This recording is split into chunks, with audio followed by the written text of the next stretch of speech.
अस्सलाम वालेकुम।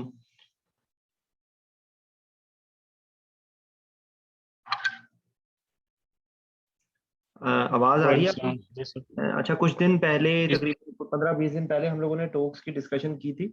उनमें से किसी आप लोगों में से किस-किस ने वो सुनी है?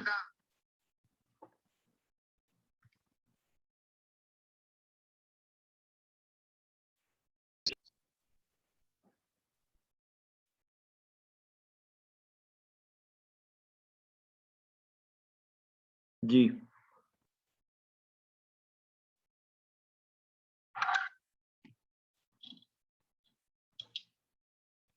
किसी ने भी नहीं सुनी है?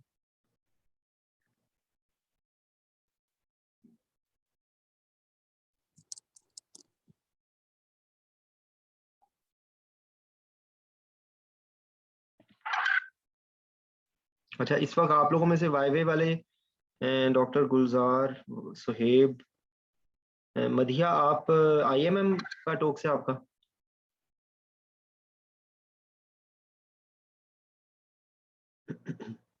अच्छा देखिए, टॉक्स में बेसिकली मैं जब तक कुछ लोग और जॉइन कर लेते देखिए, टॉक्स का बेसिक कॉन्सेप्ट ये होता है कि जो ऑपरेशन थिएटर के अंदर या प्री ऑपरेटिव असेसमेंट में या पोस्ट ऑपरेटिव पीरियड में जो इमीडिएटली जो चैलेंजेस, जो डिसीजन मेकिंग, जो इंटरप्रिटेशन, जो नॉलेज वहां पर जरूरत होती है ना, दैट इज टॉक्स। चाहे वो प्री ऑपरेटिव असेसमेंट के रेफरेंस से हो, चाहे वो डिसीजन मेकिंग के रेफरेंस से हो, चाहे वो कोई सडन क्रिटिकल इंसिडेंस हो गया है उसको मैनेज करने की बातें हो, हाइपरटेंशन हो गई है, हाइपोटेंशन हो गई है, टैकीकार्डिया हो गया, ब्राडिकार्डिया हो गया है, कोई कॉम्प्लिकेशन हो गई है, ट्यूब डिसलॉज हो गई है, ये सारी जो चीजें होती है ना, इनके इनका मकसद होता है उसको चेक करने के लिए TOACS, task oriented assessment of clinical skills. ठीक है, तो ये इसका बेसिक जो है ना, वो थीम ये है। ठीक है, तो एक तो बात ये हो गई। तो दूसरी उसमें ये है कि देखें, वहां पर टोक्स के अंदर ना 15, आमतौर पे वही 15-20 के करीब स्टेशन होते हैं, और उसमें मेजोरिटी जो होते हैं, बल्कि मेजोरिटी के आजकल तो इवन ईसीजी एक्सरे पे भी कोई ना कोई होता है मौजूद। लेकिन स्टैटिक भी हो सकते हैं, लेकिन मेजोरिटी जो होते हैं इंटरेक्टिव होते हैं, जिसके अंदर या तो कोई डमी बैठा होगा या एग्जामिनेशन के लिए अगर कोई स्टेशन है काउंसलिंग के लिए भी कोई उन्होंने डमी कोई बिठाया होगा। ठीक है, तो उसके अंदर आपने काउंसलिंग के रेफरेंस से आप ये ज़हन में रखें कि जो बेसिक कॉन्सेप्ट है ना काउंसलिंग का, उसमें ये है कि आपने कोई चीज़ उनके उसके ऊपर ज़बरदस्ती ठूसनी नहीं है। आपने सिर्फ जो है वो अपनी पॉइंट ऑफ व्यू को एक्सप्लेन करना है, और डिसीजन आपने उस पे छोड़ देना है। दोनों चीज़ें, दोनों एस्पेक्ट्स आपने बता देने हैं, और अगर आप किसी एक चीज़ पे उसको कन्विंस करना चाह रहे हैं, तो भी आपने उसको बंद कर दे इससे। जजमेंटल आपने नहीं करना। ठीक है, जजमेंटल आपने नहीं होना। तो एक तो बात ये है कि मैं कोशिश ये करूँगा कि जितनी चीज़ों को हम मैक्सिमम डिस्कस कर सकें। ठीक है, कुछ टॉक्स के स्टेशंस जो हैं वो पुराने जो उससे मिलती-जुलती चीज़ें हैं वो मेरे पास हैं, वो भी आपको मैं दिखा देता हूँ। ये एक तो पहली बात तो ये हो गई। ठीक है? अच्छा, दूसरी बात ये है कि जितनी मॉनिटरिंग है, मॉनिटरिंग के इक्विपमेंट्स हैं, जो मॉनिटरिंग के अंदर जो चीज़ें यूज़ होती हैं, उनके बारे में क्वेश्चन्स आते हैं।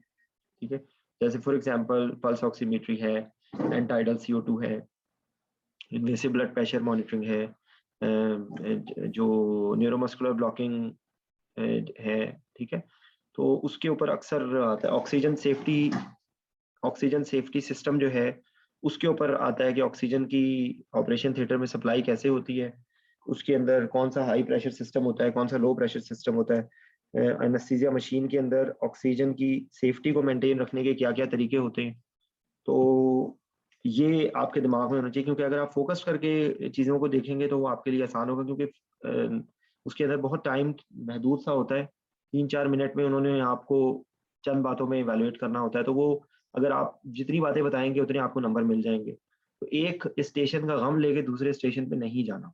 ठीक है? क्योंकि उससे फिर आपको प्रॉब्लम होगी कि आप पिछले स्टेशन की बातें सोच रहे हैं, और आपको लगा कि एक स्टेशन मेरा खराब हो गया है तो अब तो मेरा इस टोक्स फेल हो जाएगा। तो ऐसा नहीं होता। ठीक है? तो सबसे पहले मैं एक काउंसलिंग की बात कर लेता हूँ। एक जो है ना, कौन कौन वॉलंटियर करेगा? ये डॉक्टर अयाज आपका एमसीपीएस का है ना? अच्छा, इसमें जो आईएमएम वाले भी हैं कुछ लोग,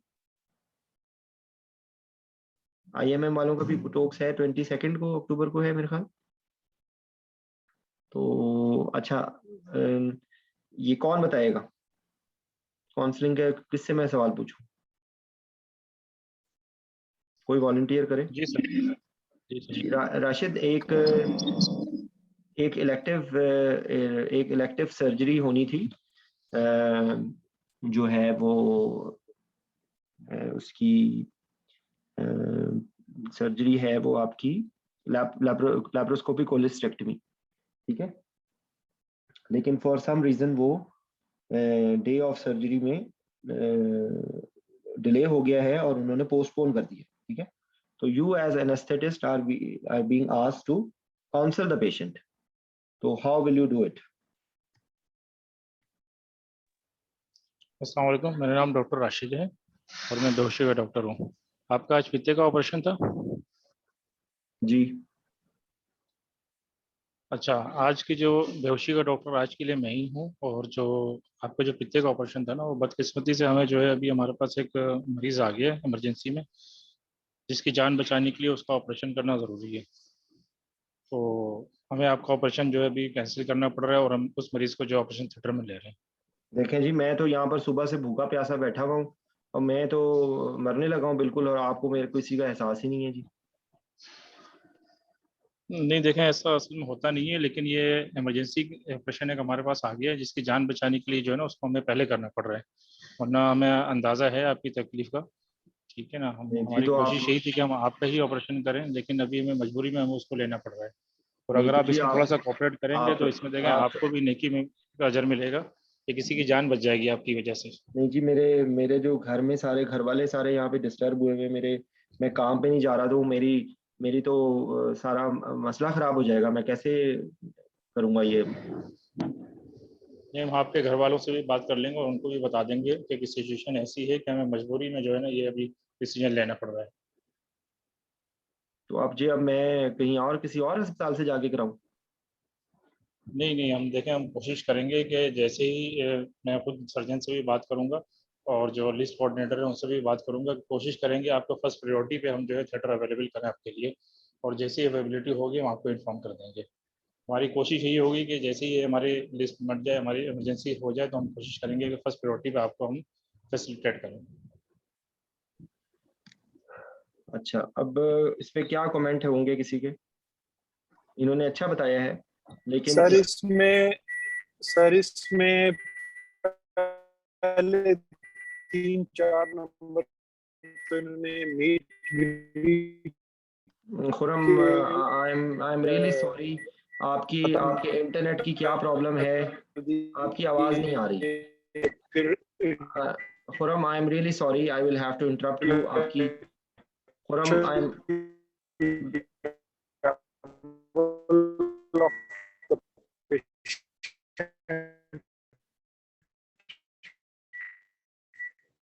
Khurram, I am really sorry, I will have to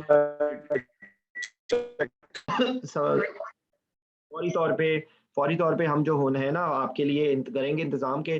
सारे जो ऑपरेशन थिएटर हैं वो बिजी हैं, सारे जो हैं बेहोशी के डॉक्टर वो मसरूफ हैं, और कोई ऑपरेशन थिएटर खाली नहीं है कि जिसके अंदर हम आपके ऑपरेशन को कर सकें। वरना हम किसी और ऑपरेशन थिएटर में घर से भी बेहोशी के डॉक्टर को बुला के आपका कर लेते। ये कहानी सुनानी है ना हमने आपने उसको, तो उसके अंदर वो जो है वो आपकी वो हो जाएगी, ठीक है।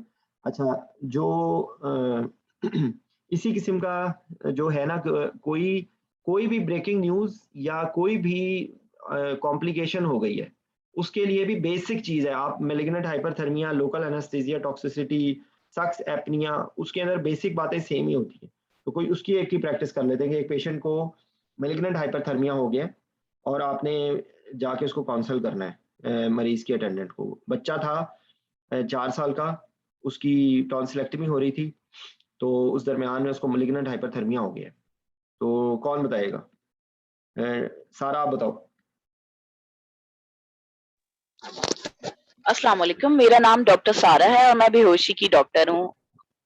आप मरीज के आपका जो मरीज है आप उसके क्या लगते हैं?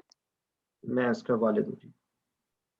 अच्छा, देखिए हमें के मरीज की हालत के बारे में आपको बताना था।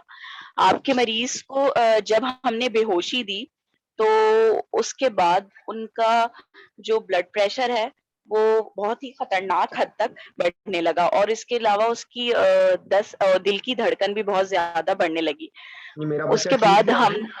मेरे बच्चे को जी, क्या कर जी, दिया आपने? मैं देखिए, मैं आपको वो ही बता रही हूँ कि आपकी के बच्चे की हालत ही के बारे में बताने जा रही हूँ।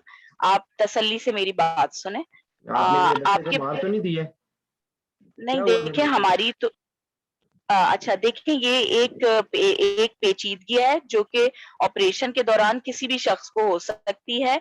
ये इसका 1 लाख में से किसी एक इंसान में ऐसा होता है कि बेहोशी की दवा से एक रिएक्शन हो जाता है और ये जीनियाती तौर पे होता है, कभी-कभी खानदानी तौर पे ऐसा मसले सामने आते हैं। आपके खानदान में कभी ऐसा तो नहीं हुआ कि किसी को बेहोशी मिली हो और खुदा ना खास्ता उसको उससे खतरनाक हद तक कोई रिएक्शन हुआ नहीं या जी, कोई मौत ऐसा वाक़या हो गई? नहीं, नहीं जी, कोई ऐसा मसला नहीं हुआ जी। ये तो आपने अच्छा, क्या हो बता सकता है कि कभी ओके कभी-कभी ये सामने वो ज़रूरी नहीं है कि खानदान में कि वो खानदान में ये ऐसी तो हिस्ट्री ये तो मौजूद हो। जी मेरे बच्चे का तो मामूली सा ऑपरेशन के लिए आए हैं, आप लोगों ने क्या कर दिया मेरे जी, बच्चे को? बिल्कुल। जी, बिल्कुल, हम भी बहुत माज़रत ख़्वाह हैं और हमें भी बहुत तकलीफ़ का सामना करना पड़ा और यकीनन हम आपकी तकलीफ़ को समझते हैं इस बात को। लेकिन ये एक ये एक गैर मामूली सिचुएशन थी और इसमें किसी अस्पताल के किसी डॉक्टर या किसी अमले की वज़ह से ये नहीं हुआ है, बल्कि ये जो आपका बच्चा है इसमें जीनियाती एक तब्दीली थी, जिसका पता ऑपरेशन से पहले लगाना नामुमकिन है, अगर ख़ानदान में किसी को ये पहले इस तरह के मसले का सामना ना करना पड़ा हो। लेकिन क्योंकि ये अब एक ऐसा केस सामने आ गया तो अब आगे आपको और आपके घरवालों को बहुत एहतियात की ज़रूरत है। आपके बच्चे का ब्लड प्रेशर जो है वो बहुत ज़्यादा बढ़ गया था लेकिन हमने उसको कंट्रोल कर लिया है और जो दवाई इसके लिए दी जाती है वो बदकिस्मती से वो पाकिस्तान में तो मयस्सर नहीं है। और दुनिया भर में उसकी जो है अवेलेबिलिटी जो है ना बहुत शाज़-ओ नाज़िर है। तो ये एक मैं कह रही हूँ एक बहुत ही रेयर एक बहुत ही ऐसा केस है जो बहुत ही कम लोगों को होता है। लेकिन अगर ये हो जाता है तो ये बहुत ही खतरनाक हालत हो जाती है इसमें पेशेंट की। अभी हमने आपके बच्चे को फ़िलहाल खतरे से निकाल लिया है और उसे मसनूई साँस की मशीन पे डाला हुआ है और हमारा प्लान ये है कि हम उसको इंतहाई निगहदाश्त के वार्ड में लेके जाएँगे और आईसीयू में रखेंगे।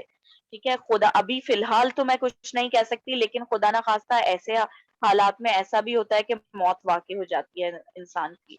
फ़िलहाल अभी आपके बच्चे को मैं आईसीयू लेके जाऊँगी और इंतहाई निगहदाश्त के लिए 24 घंटे के लिए रखूँगी और आइंदा के लिए आपको हम यही कहेंगे कि आप अपनी खानदान के सारे लोगों का टेस्ट करवाएँ और दूसरी बात ये कि जब भी कभी आप लोगों में से कोई बेहोशी के लिए जाए, तो वो ये ज़रूर बताए कि आपके खानदान में एक बच्चे के साथ ऐसा वाक़या पेश आया। चलें ठीक आपको अगर कोई सवाल पूछना चाहते हैं तो मुझसे पूछ सकते हैं। ठीक है। आप आपने सही बताया शुक्रिया। सारा, तकरीबन इसी तरीके से आपने बताना है, ठीक है? Okay sir. सिर्फ़ इसमें ये है कि आप ब्लड प्रेशर बता रही थी, इसमें ब्लड प्रेशर का तो नहीं होता इश्यू? अच्छा सर मुझे समझ नहीं आया लाइक हाइपरटेंशन टैकीकार्डिया को उसको लेमैन को समझाने के लिए। नहीं, आप इसको ये कहें कि देखिए ये दवाइयाँ ये एग्ज़ैक्टली। आप आपको ने थोड़ा-सा उसको एक्सप्लेन नहीं किया। उसने कहा है कि देखें, वो दवाइयाँ कि जो हर मरीज़ के अंदर बेहोशी में देते हैं हम, वो ही दवाइयों से बहुत ही किसी आपने इंग्लिश के लफ्ज़ बोले हैं, जैसे आपने भी बोले हैं, राशिद ने भी बोला है। ठीक है? तो कोशिश करेंगे इंग्लिश के कोई लफ्ज़ ना बोलें, कि वो ओके दवाइयाँ कि सर। जो हम हर रोज़ बेहोशी के लिए इस्तेमाल करते हैं, उनमें किसी 1 लाख में से किसी एक मरीज़ के अंदर या किसी 2 लाख में से किसी एक मरीज़ के अंदर ऐसा होता है कि जो है उसकी वजह से उसके अंदर जो है ना वो रिएक्शन हो जाता है। ठीक है? रिएक्शन का लफ्ज़ जो है वो लोगों को पता होता है या वो हसासियत होती है, कोई उनके अंदर जिस्म के अंदर ऐसा मवाद होता है कि जिसकी वजह से वो उस दवाई के अंदर उसका बहुत शदीद किस्म का असर आ जाता है। ठीक है? और उसके अंदर जो है वो दिल की धड़कन बहुत तेज़ हो जाती है, बहुत तेज़ बुखार बोले ना, टेम्परेचर बढ़ता है ना इसके अंदर, बहुत तेज़ बुखार हो जाता है। जी तो समझ टेम्परेचर बोलना चाहिए। हमारे पास इस किस्म की जितनी भी हमारे पास तरीक़ेकार थे, हमने उस सारों को इस्तेमाल किया है और हमने हर तरह से उसमें जो जो हमारे पास चाह रहा था। अच्छा, अब ये जो आपने बोला है ना कि डेंट्रोलिन अवेलेबल नहीं है, इसके बारे में ना 2 स्कूल ऑफ थॉट है, ठीक है। आप उसमें ये भी कह सकते हैं कि जी यहाँ पे पाकिस्तान में अवेलेबल नहीं होती, या ये कहें कि हमने वो भी जो है ना वो दूसरे अस्पताल से मंगवा के वो हमने लगा दी है। जब आप उसकी जान बचाने का कह रहे हैं ना, तो अदरवाइज तो डेंट्रोलिन के बगैर तो इस पेशेंट का सर्वाइव करना मुश्किल होता है, ठीक है। तो आप उसको ये 1-2 बातों का आप इम्प्रूवमेंट कर सकते हैं। वैसे इससे कोई खास फर्क नहीं पड़ता, इसलिए फर्क नहीं पड़ता क्योंकि जो है वो ये मतलब आपने वहां पर बेसिकली सिर्फ अपने पॉइंट को आपने एक्सप्लेन करना होता है, ठीक है। तो ओके सर। ये बात है इसमें।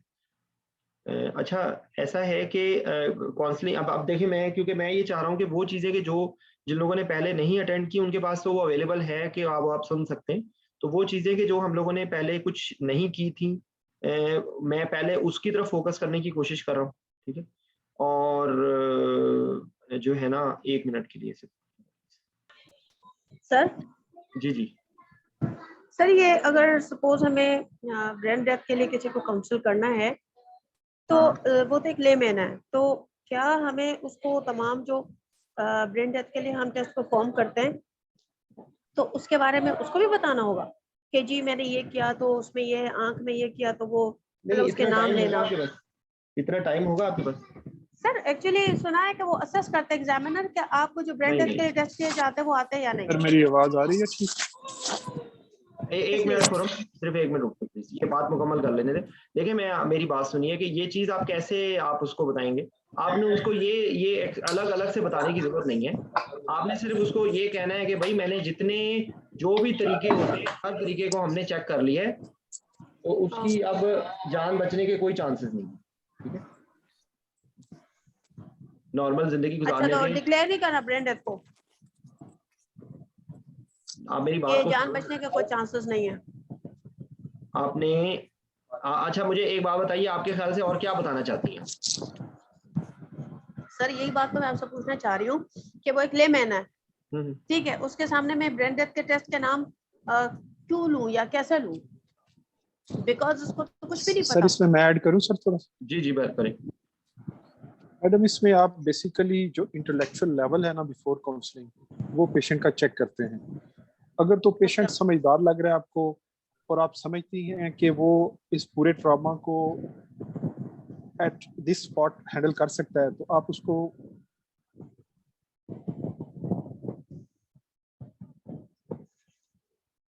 जी खुरम, आपकी आवाज फिर चली गई है, एंड आई विश कि आप ठीक है सर, उनकी बात मैं समझ गई।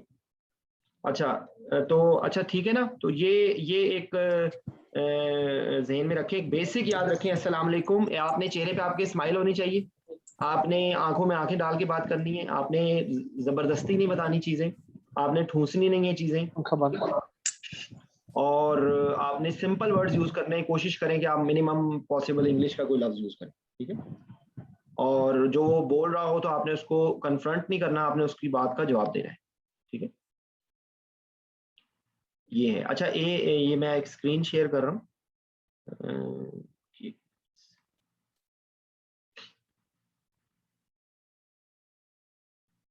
अच्छा, ये मैंने लिस्ट शेयर भी की थी, ये मैं एक दफ़ा यहाँ आप लोगों को दिखा देता हूँ ताकि ये आप लोगों को अंदाज़ा हो जाए। ईसीजी के बारे में हम लोगों ने पहले डिटेल से बात की है, प्लीज़ मैं इस वक्त स्किप करूँगा क्योंकि ईसीजी आप लोगों को मेजॉरिटी लोगों को आती भी है, जिसको नहीं आती वो प्लीज़ ईसीजी का हम लोगों ने जो किया था रिकॉर्ड, उसके अंदर मैं आपको मोटी बात बता देता हूँ। ईसीजी के अंदर यूजुअली जो कॉमन एरिथमियाज है ना, वो तो ज़रूर आते हैं। वेंट्रिकुलर फिब्रिलेशन है, वेंट्रिकुलर टैकीकार्डिया है, एसवीटी है, इवन नॉर्मल साइनस रिदम में साइनस टैकीकार्डिया लगा के दे सकते हैं, ठीक है। उसके बाद एट्रियल फ्लटर, एट्रियल फिब्रिलेशन, टॉर्सेड्स, जो एसीएलएस के अंदर रिदम्स है ना, वो तकरीबन सारी आ सकती हैं। First degree heart block, second degree heart block, third degree heart block, इसके बारे में ईसीजी आ सकती है। इस्कीमिया, इंफाक्शन, वेंट्रिकुलर हाइपरट्रोफी, ये कॉमन चीजें हैं। आप समझ लें कि आप जो तरतीब से rate, rhythm, axis, hypertrophy, ischaemia, infarction को इलेक्ट्रोलाइट इम्बैलेंस, तो ये वो चीजें हैं जो कि पूछी जा सकती हैं। तो सबसे पहले कोई भी आप ईसीजी देखें तो आप उसमें देखें, कोशिश आपका आंसर होना चाहिए कि रेट क्या है, आप देखें कि इसका रिदम क्या है, ये 2 आंसर्स आपको मिल जाएं तो आप उसके बाद आपको ऐसे तो आपको एक बर्ड वाई व्यू में आपको नजर आ जाएगा कि इसके अंदर क्या पॉसिबल चीजें हैं। उसके बाद वो अगला जो क्वेश्चन है वो आपसे या तो अप्रोप्रिएट ट्रीटमेंट का पूछ सकते हैं, व्हाट विल यू डू का पूछ सकते हैं। तो उसमें घबराने की जरूरत नहीं है, कॉल रखें, call for help, airway, breathing, circulation, और उसके बाद मैंने इसको ये दवाई देनी है। अगर एसवीटी है तो आपने कैरोटिड साइनस मसाज किया, आपने जो है वो वेगल मैनूवर्स, आपने कोल्ड आइस रखी अकॉर्डिंग टू द सिनेरियो जो उन्होंने आपको दिया है या अकॉर्डिंग टू द सिचुएशन, लेकिन मोर जल्दी जल्दी आपने बोलना है। आप देखेंगे कि पेशेंट की हीमोडायनेमिक अनस्टेबल है या स्टेबल है, और उसके बाद आप डिसाइड करेंगे कि आपने उसको एडिनोसिन देना है या आपने उसको, अगर अनस्टेबल है तो आपने उसको सिंक्रोनाइज कार्डियोवर्जन करना है। ठीक है, ये एट्रियल फिब्रिलेशन का। या अगर स्टेबल है तो आप उसके अंदर रेट कंट्रोल करेंगे, रिदम कंट्रोल करेंगे, एमियोडारोन चलाएंगे, और दैट्स इट। ठीक है, और साथ साथ आप ये बोलेंगे कि साथ साथ we will try to find out the possible cause and we will treat accordingly. पर ये इतने जुमले से ज्यादा की जरूरत ही नहीं है वहाँ पे, इससे ज्यादा टाइम भी नहीं होगा उसके। अगर वेंट्रिकुलर फिब्रिलेशन है तो आपने start CPR immediately, charge the defibrillator for giving shock. ये कल नुसरत आप ये आपको परेशानी हो रही थी कि हमने उसका ACLS बताना है या नहीं, तो ACLS आप जुमला इस तरह का बोले ना कि we will immediately start CPR and charge the defibrillator and continue CPR and immediately do defibrillate the patient। ठीक है, तो यूजुअली यही होगी। SVT के लिए बता दिया मैंने आपको, VT के लिए स्टेबल है या अनस्टेबल है। स्टेबल है तो आपने उसको लाइडोकेन का कहना है या आपने उसको एमोडारोन का कहना है, या और अगर कोई ACLS में कोई तब्दीली इस दफा की मैंने 2020 के भी नहीं देखी तो आप देख लीजिएगा अगर उसमें कोई एक्स्ट्रा चीज है। और अगर अनस्टेबल है तो या वो पल्सलेस है या वो उसका बीपी सिर्फ फॉल है। अगर पल्सलेस है तो उसको V-fib के तौर पे डील करना है, और अनसिंक्रोनाइज आपने उसको डिफिब्रिलेट करना है। और अगर वो पल्सलेस नहीं है, अनस्टेबल है और VT है तो आपने उसको सिंक्रोनाइज कार्डियोवर्जन करना है। ठीक है, तो ये उसकी तरतीब है। एट्रियल फिब्रिलेशन के लिए न्यूली डेवलप्ड है या नोन केस है, तो ठीक है, तो उसके अंदर आपने जो है ना वो मैंने आपको बताया रेट कंट्रोल, रिदम कंट्रोल, और अनस्टेबल, स्टेबल, और उसके अंदर साथ आपने जिक्र कर देना है कि अगर कि उसके अंदर जो है ना आपने एको करके देखना है और कि उसके अंदर क्लॉट तो नहीं है, और आपने उसको वो करना है एंटीकोएगुलेट करना। ठीक है, तो एट्रियल फिब्रिलेशन हो गई, वेंट्रिकुलर फिब्रिलेशन हो गई, वेंट्रिकुलर टैकीकार्डिया हो गया, एसवीटी हो गया, और टॉर्सेट्स के लिए आपने मैग्नीशियम देना है या आपने उसको पेसिंग करनी है। ठीक है, तो ये मोटी मोटी रिदम्स के बारे में ये है। अच्छा, एक्सरे के बारे में भी डिटेल वहां पर देखें। सर पेसिंग करेंगे? हाँ जी, पेसिंग करेंगे। उसमें तो सर ये कह रहे हैं कि जो टॉर्सिड डी पॉन्टस है ये कन्वर्ट हो सकता है आगे V-fib में, तो फिर वो तो V-fib अंदर D-fib। अच्छा, मैंने ये पढ़ा था। टॉर्सिडीज डी पॉइंटस में पेसिंग करते हैं अगर स्टेबल होता है। देखो मैं आप लोग मेरी रूटीन जानते हैं, मेजॉरिटी केसेस में अगर मैं श्योर नहीं होता तो मैं आप लोगों को कभी बात नहीं कहता। ठीक है, जब मैं कह रहा हूं तो मेरी बात पे यकीन कर लीजिए। सर मैं नहीं सर, जब तक चाह रही हूँ टॉर्सेड कि है आगे तो हम मैग्नीशियम ही देंगे, जब VF में कन्वर्ट हो जाएगी तो फिर VF वाली ट्रीटमेंट शुरू कर देंगे। जब VF में कन्वर्ट होगी तो VF कंफ्यूजन वाला क्या है? ट्रीटमेंट होगा ना। आपने मैग्नीशियम दिया, पेशेंट अनस्टेबल नहीं है। ठीक है, मुझे बताएं टॉर्सेट्स है क्या? टॉर्सेट्स को अगर कोई टॉर्सेट्स का नाम हटा के पूछा जाए कि ये है क्या? Sir negative and positive deflection जो होता है ना QRS वाइड QRS कॉम्प्लेक्सेस के, इतने मुश्किल लफ्ज बताने का कोई फायदा नहीं है। सिंपल वर्ड में है क्या, ये कौन सा एरिथमिया है? Prolongation of QT inter broad complex. Broad complex, ये बात आसान नहीं है। और ब्रॉड कॉम्प्लेक्स ये वेंट्रिकुलर टैकीकार्डिया पॉलीमॉर्फिक, बस जी खत्म हो गई बात। तो उसके लिए वेंट्रिकुलर टैकीकार्डिया के लिए वैसे क्या प्रोटोकॉल है, जो उस प्रोटोकॉल को ही आपने फॉलो करना है। एडिशनल ये है कि इसके अंदर जब तक पेशेंट अनस्टेबल नहीं है तो तब आप उसमें मैग्नीशियम दे रहे हैं। अगर वो अनस्टेबल हो गया है तब आपने उसको कार्डियोवर्टी करना है। आपने मैग्नीशियम दिया है, नहीं ट्रीट हो रहा, तो आप उसकी पेसिंग करने की कोशिश करेंगे। इससे ज्यादा कार्डियोलॉजी ना तो मुझे आती है, ना ही आपसे कोई पूछेगा। आपका क्या ख्याल है कि 5 मिनट का वाइवा सिर्फ टॉर्सेट्स के ऊपर होगा? नहीं। ठीक है, चीजों को जरा सा रियलिस्टिक होकर सोचें। आप अब इस टाइम पे अगर सोच के अगर आप टॉर्सेट्स को फिर रिसर्च करनी शुरू कर देंगे तो कोई फायदा तो है नहीं।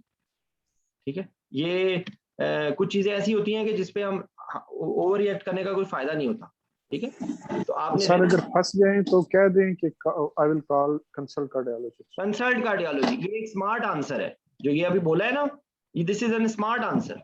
अगर डोज भूल गई है तो उनसे कहें कि I will consult the internet to find the correct dose. ये आंसर आपका गलत नहीं कंसिडर किया जाएगा। अगर ऐसी सिचुएशन वो पूछे जा रहा है तो आप कहेंगे कि मैं एक्सपर्ट हेल्प ले लूंगी, तो दैट विल बी कंसिडर। आप वो ये समझ लें कि ये बंदे को मेंटली ये स्ट्रांग है, ठीक है। तो अच्छा, एक्सरे का अभी हम लोगों ने डिटेल से डिस्कस किया था। एक्सरे का प्लीज आप सेशन सुन लें, उसमें जिसने नहीं किया, मैं मोटी मोटी बातें फिर वहां पे ये बताऊंगा कि वहां पर आप लोग एपी पीए है इस पे घबराएं नहीं समझ आता, कुछ मोटी मोटी फाइंडिंग्स हैं जिनके जरिए आप एपी और पीए व्यू को पिक कर सकते हैं। अगर नहीं समझ आती तो आप पॉजिटिव फाइंडिंग्स बतानी शुरू कर दें कि इसके अंदर ओबेसिटी है, या इसके अंदर जो है वो कोई लाइंस डली हुई हैं, या ये एक्सरे रोटेटेड है या ये नहीं रोटेटेड। जो मोटी मोटी जो चीजें आपको नजर आ रही हैं आप वो बताएं। और उसके बाद अगर आपको कोई बिल्कुल लग भी रहा है तो आप कहें कि डिफ्यूज ओपेसिटी है, मोस्ट प्रोबेबली ये हो सकता है कि ARDS हो, वी विल कोरिलेट क्लिनिकली। तो अगर उन्होंने ये की बनाई हुई होगी ARDS की, तो वो ARDS की मैनेजमेंट की तरफ चले जाएंगे, ठीक है। और अगर आपको कोई न्यूमेरिक पैच नजर आ रहा है तो वही है कि आप हर के साथ आपने ये जुमला बोलना है, वी विल कोरिलेट क्लिनिकली। आप क्लिनिकली उसके ओवरऑल पिक्चर के साथ उसको कोरिलेट करते हैं, आप एक्सरे ट्रीट नहीं करते, यू ट्रीट द पेशेंट, ठीक है। तो अगर आपको न्यूमोथोरैक्स नजर आ रहा है तो आप बोल दें कि न्यूमोथोरैक्स है, तो इसके अंदर हम जो है वो immediately we will consult the cardiac surgeon. और अगर साथ वाइटली अनस्टेबल है और वो टेंशन न्यूमोथोरैक्स की पिक्चर है तो आप इमीडिएटली उसको जो है वाइट बोर कैनुला आप डालेंगे उसको डिफ्लेट करने के लिए, और उसके बाद आप अल्टीमेटली चेस्ट ट्यूब के लिए आप सर्जन को कंसल्ट करें, ठीक है। आप ये बोलना, अगर आप ये नहीं बोले ना कि आपने मैं करूंगा, तो वो कोई गलत आंसर नहीं है। उनसे कहें कि we will consult the cardiac surgeon, it's not the primary job of anaesthetist to pass chest tube, ठीक है। ये आपको पता होना चाहिए। कहें कि अगर if they are not available then you can try in mid axillary line in 5th to 6th intercostal space whatever, ठीक है। मतलब आपने अपनी होशो हवास को कायम रखना है। तो एक्सरे के अंदर या तो कोई लाइंस डली हुई होंगी, या आपको जो है वो क्या नाम है इसका CVP है, या ब्रेस्ट का शेडो नजर आ रहा होगा, या ECG के इलेक्ट्रोड्स नजर आ रहे होंगे, या आपको कोई जो कार्डियक सर्जरी के बाद पोस्ट कार्डियक सर्जरी की आपको वायर्स नजर आ रही होंगी। हो सकता है उसके अंदर थोरेकोटमी सॉरी यही जो होती है इसकी चेस्ट ट्यूब डली हुई हो, ठीक है।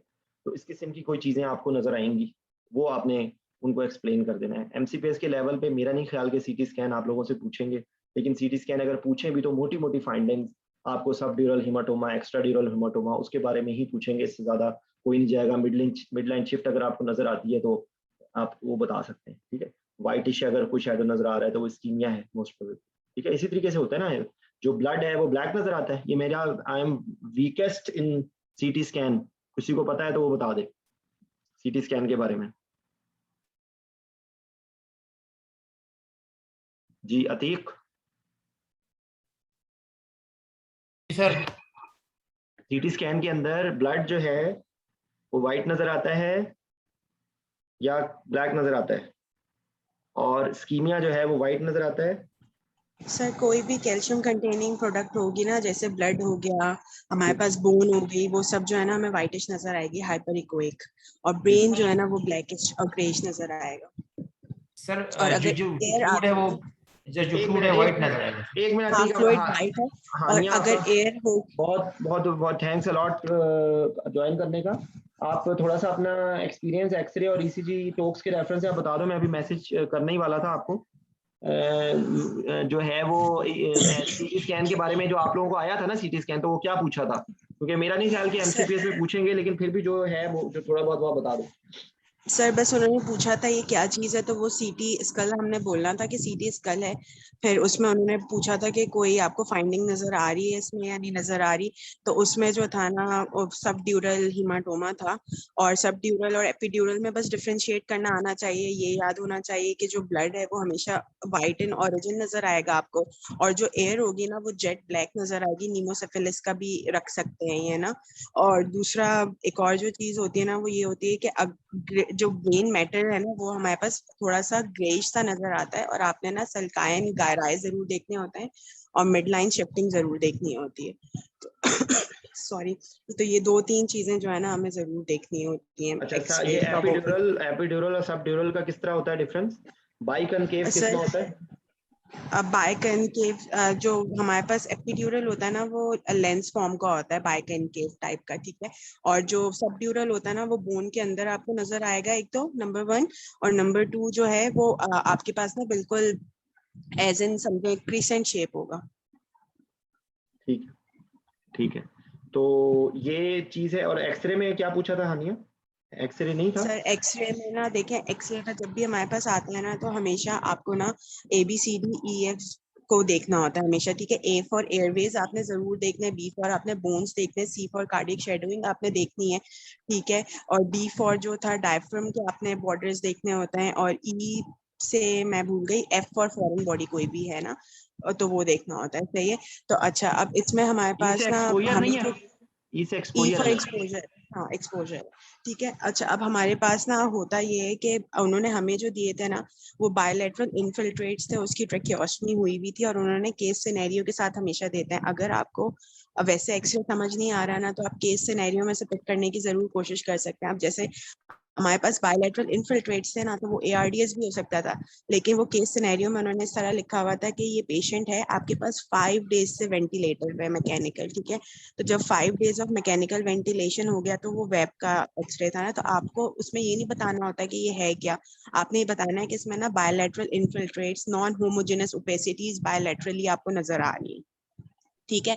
आपने इस तरह बताया, उसके बाद फिर वो पूछते हैं कि आपके DDs क्या है, तो DDs में आप ARDS कह सकते हो, आप वेब कह सकते हो, आप सब चीजें कह सकते हैं, ठीक है। तो उन्होंने मुझसे पूछा था कि बेटा वेब आपने क्यों कहा है इसको, तो मैंने कहा सर ये 5 डेज से मैकेनिकल वेंटिलेशन में, after 48 hours of mechanical ventilation अगर कोई इस तरह की चीज डेवलप होती है तो वो हम वेब कहते हैं ना।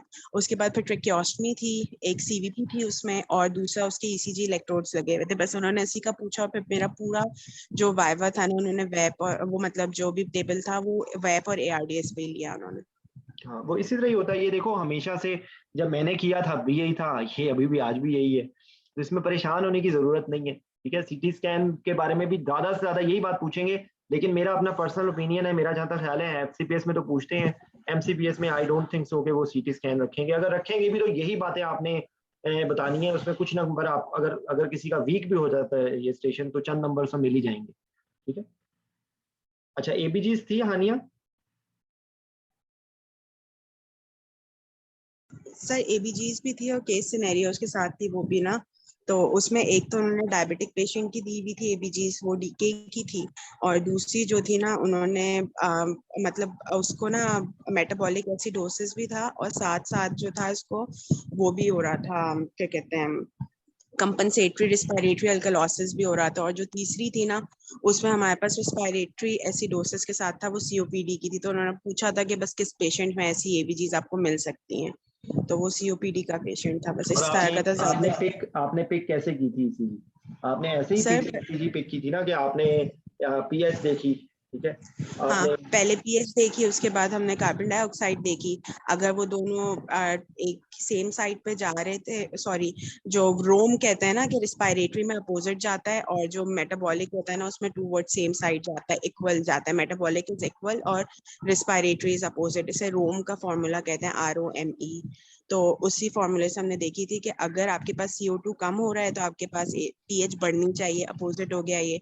और अगर अब बाइकार्ब बढ़ रहा है और PH भी बढ़ रही है तो ये टूवर्ड्स द इक्वल साइड हो गया, तो ये हमारे पास मेटाबॉलिक हो गया। बस इसी तरह देखना था। अच्छा, क्योंकि बेसिकली लोगों को जो परेशानी होती है ना क्योंकि वो चीज देखो प्रैक्टिकली भी, जब हम लोग कभी भी ये डेल्टा गैप और डेल्टा रेशियो और ये तो मुझे तो नहीं आती है, ठीक है। और मेरा नहीं ख्याल कि वो किसी से भी ये पूछा होगा। नहीं सर, नहीं पूछा, वो बस A9 गैप तक पूछते हैं, A9 गैप, और एक्स्ट्रा मार्क्स देने के लिए पूछ सकते हैं। वो मुझसे उन्होंने पूछा था डेल्टा रेशियो का पता है कैसे निकालते हैं, तो मैं कहा सर इस तरह निकालते हैं, बस इससे ज्यादा उन्होंने कुछ नहीं पूछा। लेकिन ये है कि ये अगर इसको बंदे को नहीं आता और कोई परेशान ना हो, यहाँ तक भी आप हाँ सर, और लोगों से नहीं पूछा था, सिर्फ उन्होंने मुझसे पूछा था कि वो डेल्टा गैप का पता है कैसे निकालते हैं? तो मैंने कहा जी सर, डेल्टा रेशियो मुझे आता है कि change in anion gap divide by change in bicarb, बस ये बता दिया था मैंने। ठीक है। तो अच्छा, और इसके अलावा जो आपको जो कोविड का स्टेशन पूछा था वो भी बता दो आप, सिंस यू आर हियर। आपका ज़्यादा टाइम नहीं लेते, आपकी मुझे तबीयत सही नहीं लग रही, खांसी वगैरह कर रही हो भाई। आप एक जो कोविड का पूछा था वो भी स्टेशन बता दो। कोविड का पूछा था ना, कोविड के पेशेंट को एनेस्थीसिया कैसे देंगे, तो क्या जवाब दिया था?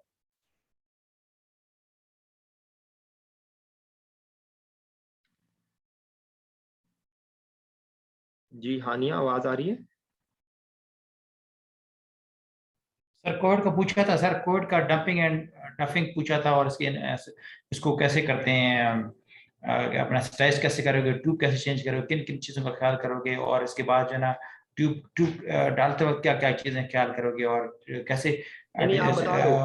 आप ये इस सवाल का जो आपने जवाब दिया था वो आप बोल दे, क्योंकि ये क्वेश्चन ना पूछा ही पूछे जाना है। ठीक है, ये सवाल पूछा ही जाना है हर सूरत कि एक कोविड पॉजिटिव पेशेंट है, उसको आपने एनेस्थीसिया देना है, तो आप उसके लिए अपने आप को कैसे प्रोटेक्ट करेंगे, प्लीज। सर वो आप बताएंगे ना कि मैं सर वो N95 पहनूंगा, इसके अलावा शील्ड लगाऊंगा, इसके अलावा जो है ना कफिंग ना करे, वो जो सर स्पेशली वो जो कहते हैं एक्सटुबेट करते हुए ना आप किन चीज़ों का ख्याल करेंगे, तो कैसे एक्सटुबेट करोगे, तो उसमें सर ऐसे एक्सटुबेट करेंगे वो आप कफ ना करे आपके ऊपर, और आप जो है ना वो हो, ये वो कुछ चीज़ें थी सर। नहीं, और इसके अंदर आप ये भी बता देना कि आप, क्योंकि देखो वैसे तो ये सिनेरियो बेस्ड होगा, लेकिन आप ये कहेंगे we will try to give regional if possible. ठीक है, और उसके बाद आपने जो प्रोटेक्टिव मैकेनिज्म्स हैं वो तो आपने किए, आपने N95 पहना, अगर N95 फिट नहीं है तो आप वो जो पेपर है वो पूछेंगे। ठीक है, पेपर से क्या बनता है भला? पॉजिटिव, किसी को पता है इसका एब्रिविएशन? मुझे याद नहीं है, लेट मी थिंक। रेस्पिरेटर होता है ना, बेसिकली ये रेस्पिरेटर होता है। ठीक है, तो इसका पेपर का आप एब्रिविएशन देख ले, कोई बंदा अगर गूगल करके बता दे। Zainab, if you are, Zainab है, एनीवन डॉक्टर शाइस्ता, आप गूगल करें जरा, गूगल करके कोई बताए। ठीक है, पेपर से क्या बनता है? रेस्पिरेटर होता है बेसिकली। ठीक है, उसके बाद आपने डीप प्लेन ऑफ एनेस्थीसिया में करना है, कफ को अवॉइड करना है। ठीक है, और आप अगर अवेलेबिलिटी हो तो ग्लाइडोस्कोप यूज करें। ठीक है, क्योंकि ग्लाइडोस्कोप के अंदर you don't need to bring yourself to near to the patient. ठीक है, तो ग्लाइडोस्कोप से रिलेटिवली चांसेस कम हो जाएंगे। ठीक है, प्लस और क्या चीजें?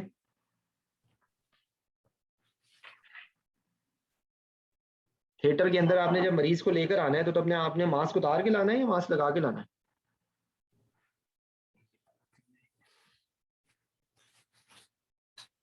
क्या आप लोगों को आवाज नहीं आ रही है? सर अब आ रही है आवाज? सर पेपर बताऊं मैं आपको? जी सर पेपर मास्क लगा के लाते हैं। जी बताइए sir paper is powered air purifying respirator. Powered air purifying respirator. तो चलें, रेस्पिरेटर तो मुझे याद था, पावर्ड एयर प्यूरिफाइंग रेस्पिरेटर। ठीक है, और उसके अंदर जो है वो, उसके अंदर क्या प्रॉब्लम्स हो सकती है? उसके अंदर भी कोई प्रॉब्लम हो सकती है?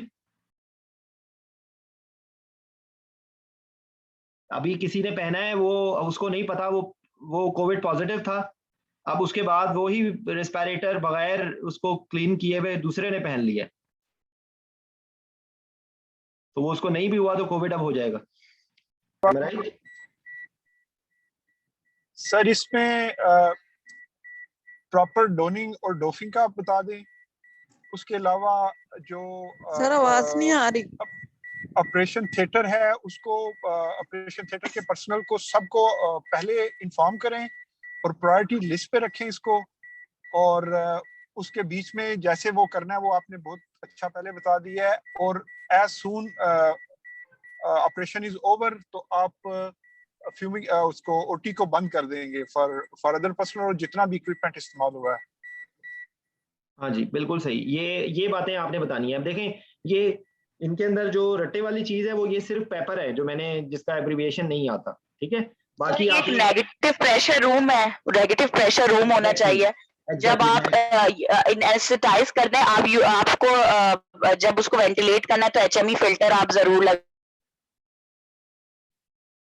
टेक्निक यूज करेंगे ड्यूरिंग इंट्यूबेशन। आप अपना भी सांस रोक लेंगे, मरीज तो एपनिया में होगा ही जब आप इंट्यूबेट करेंगे।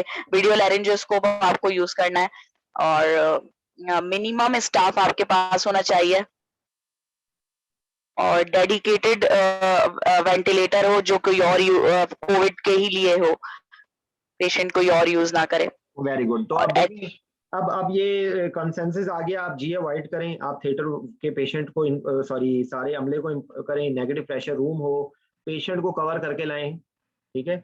और उसके बाद डोनिंग हो गई। उसके बाद जो है आपकी जो आपको बताया है कि आपने इवन कोशिश आइडियली जो है वो आपका अपना पेपर होना चाहिए, ठीक है, आपका अपना वो हुड होना चाहिए, ठीक है, क्योंकि नहीं तो इससे भी ट्रांसमिशन हो सकती है।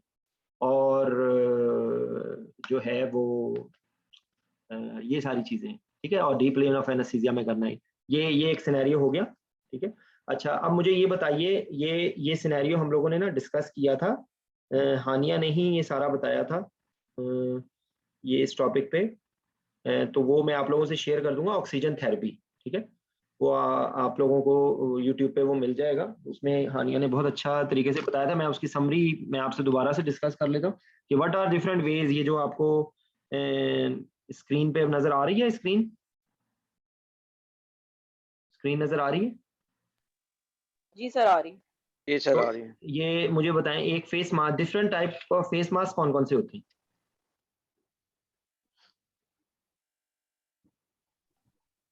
सर नेजल कैन्युला होता है, हडसन मास्क होता है और नॉन रीब्रीदर और पार्शियल रीब्रीदर मास्क होता है। ठीक है, nasal cannula is something else. Nasal cannula को आप फेस मास्क के साथ ना मिक्स करें। फेस मास्क जो है वो सिंपल फेस मास्क होता है, वेंचुरी फेस मास्क होता है, ठीक है। उसके बाद जो है आपका जो आपने बताया है face mask with reservoir bag with non rebreathing valve और एक सिंपल विदाउट रीब्रीदिंग वाल्व, ठीक है। और उसके अंदर आपकी परसेंटेजेस पता होनी चाहिए। जो सिंपल फेस मास्क होता है उससे कितने % तक दे सकते हैं? 40 to 60% तक तो दे सकते हैं। अच्छा, और नेजल कैनुले से उससे भी 40% तक तो जा सकते हैं। ठीक है। अच्छा, उसके बाद 4 to 6 लीटर तक उसे। हाँ जी, जो हाई फ्लो नेजल कैनुला है उसका क्या वर्किंग प्रिंसिपल है? Sir high flow nasal cannula में 60 लीटर्स तक आप डिलीवर कर सकते हैं ऑक्सीजन। नहीं, लेकिन उसका क्या 60 to 7 रैशनल क्या होता है? सर क्या ऐसी चेंज लाते हैं कि वो दिया जा सकता है? नॉर्मली क्यों नहीं दिया जा सकता इतना हाई फ्लो? और वो पीप का इफेक्ट हो जाता है ना। पीप का इफेक्ट हो जाता है। It works. It almost works like a CPAP. वो जब फ्लो बहुत तेज होता है तो सर लो लेवल पीप प्रोवाइड करता है सीपैप के कंपैरिजन में। बहुत हाई पीप आप उससे नहीं दे सकते प्रेशर ग्रेडियंट की वजह से सर। अच्छा, नहीं, और दूसरे ये कि इसके अंदर ह्यूमिडिफिकेशन का सिस्टम होता है ना। एग्जैक्टली, ह्यूमिडिफाई टेम्परेचर आप सेट कर सकते हैं। आप the gases you are delivering तो कोल्ड गैसेस आर अवॉइडेड। अच्छा, और दूसरी बात ये कि आप पीप और सीपैप के कॉन्सेप्ट को मिक्सअप ना करें। पीप और सीपैप में फर्क होता है, ठीक है। पीप और सीपैप में क्या फर्क होता है? सर पीप जो होता है वो एंड ऑफ एक्सपिरेशन पे जो पॉजिटिव प्रेशर होता है और सीपैप जो है कंटिन्यूअस ड्यूरिंग इंस्पिरेशन और एक्सपिरेशन जो पॉजिटिव प्रेशर क्रिएट किया जाता है। तो वो दोनों के कॉन्सेप्ट में डिफरेंस होता है ना। तो वो आप यूजुअली पीप जो होती है वो वेंटिलेटर के जरिए दिया जाता है। पीप आप नॉन इन्वेसिव तरीके से जो देते हैं वो आप सीपैप कह सकते हैं, वो आप उसको बाईपैप कह सकते हैं। मतलब लाइक कि अगर वो सिर्फ एक फेज में जा रही है तो वो आप उसको ईपैप कहेंगे। लेकिन वो जो होता है ना, पीप इज डिलीवर्ड वाया वेंटिलेटर, ठीक है। और अच्छा, और सर ये जो एम्बू बैग है उसके साथ 100% ऑक्सीजन दी जा सकती है। एम्बू बैग के जरिए 100% नॉन रीब्रीदिंग मास्क जो है जी। अगर रिजर्वायर बैग उसके साथ लगा हो तो फिर 100% और वैसे 90% तक। जी, ठीक है। अच्छा, उसके बाद ना ये मैं आपको कुछ और दिखाना चाह रहा हूँ। पहले एक मिनट, ये देखें, ये क्या चीज़ है। Circle of Willis. तो ये आपको जो है ना ड्रॉ करने के लिए आ सकता है, ठीक है। ये आपको ड्रॉ करवा सकते हैं, ये आपको आना चाहिए। सर्कल ऑफ विलिस की क्या सिग्निफिकेंस होती है?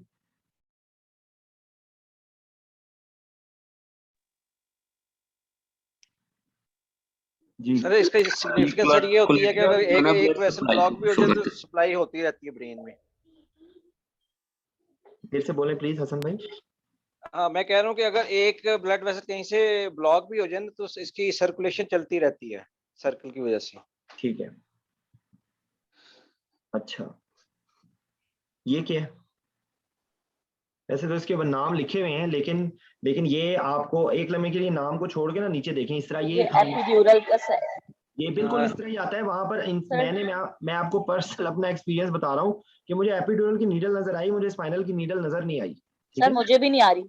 और वो क्योंकि यहाँ पर तो इन्होंने इसके अंदर डाला हुआ है ना, यहाँ पर वहां पर आपको एग्जाम में जब वहां पे टॉक्स में रखा होगा ना तो उन्होंने अलग से निकाल के रखी हुई होगी, ठीक है। तो आपसे वो एक कंपोनेंट, अच्छा ये जो कंपोनेंट तो सर ये कैथेटर से आपने गैस करना है, साथ कैथेटर पड़ा होगा ना? नहीं कैथेटर उससे आपने गैस करना। नहीं वो तो एपिड्यूरल में भी होगा। स्पाइनल नीडल से आपको पता लगेगा कि ये सीएससी, वरना तो नहीं पता चलेगा। ये क्या चीज है? ये एरो नजर आ रहा है आपको? ये क्या चीज है? नहीं ये जो एरो है जिसपे मैं एरो फेर रहा हूँ, ये आपको एरो नजर आ रहा है मेरा? सर ये हब होता है वो जो अटैच करते हैं आप उससे कैथेटर पास करने से पहले। सर इसका क्या मकसद होता है?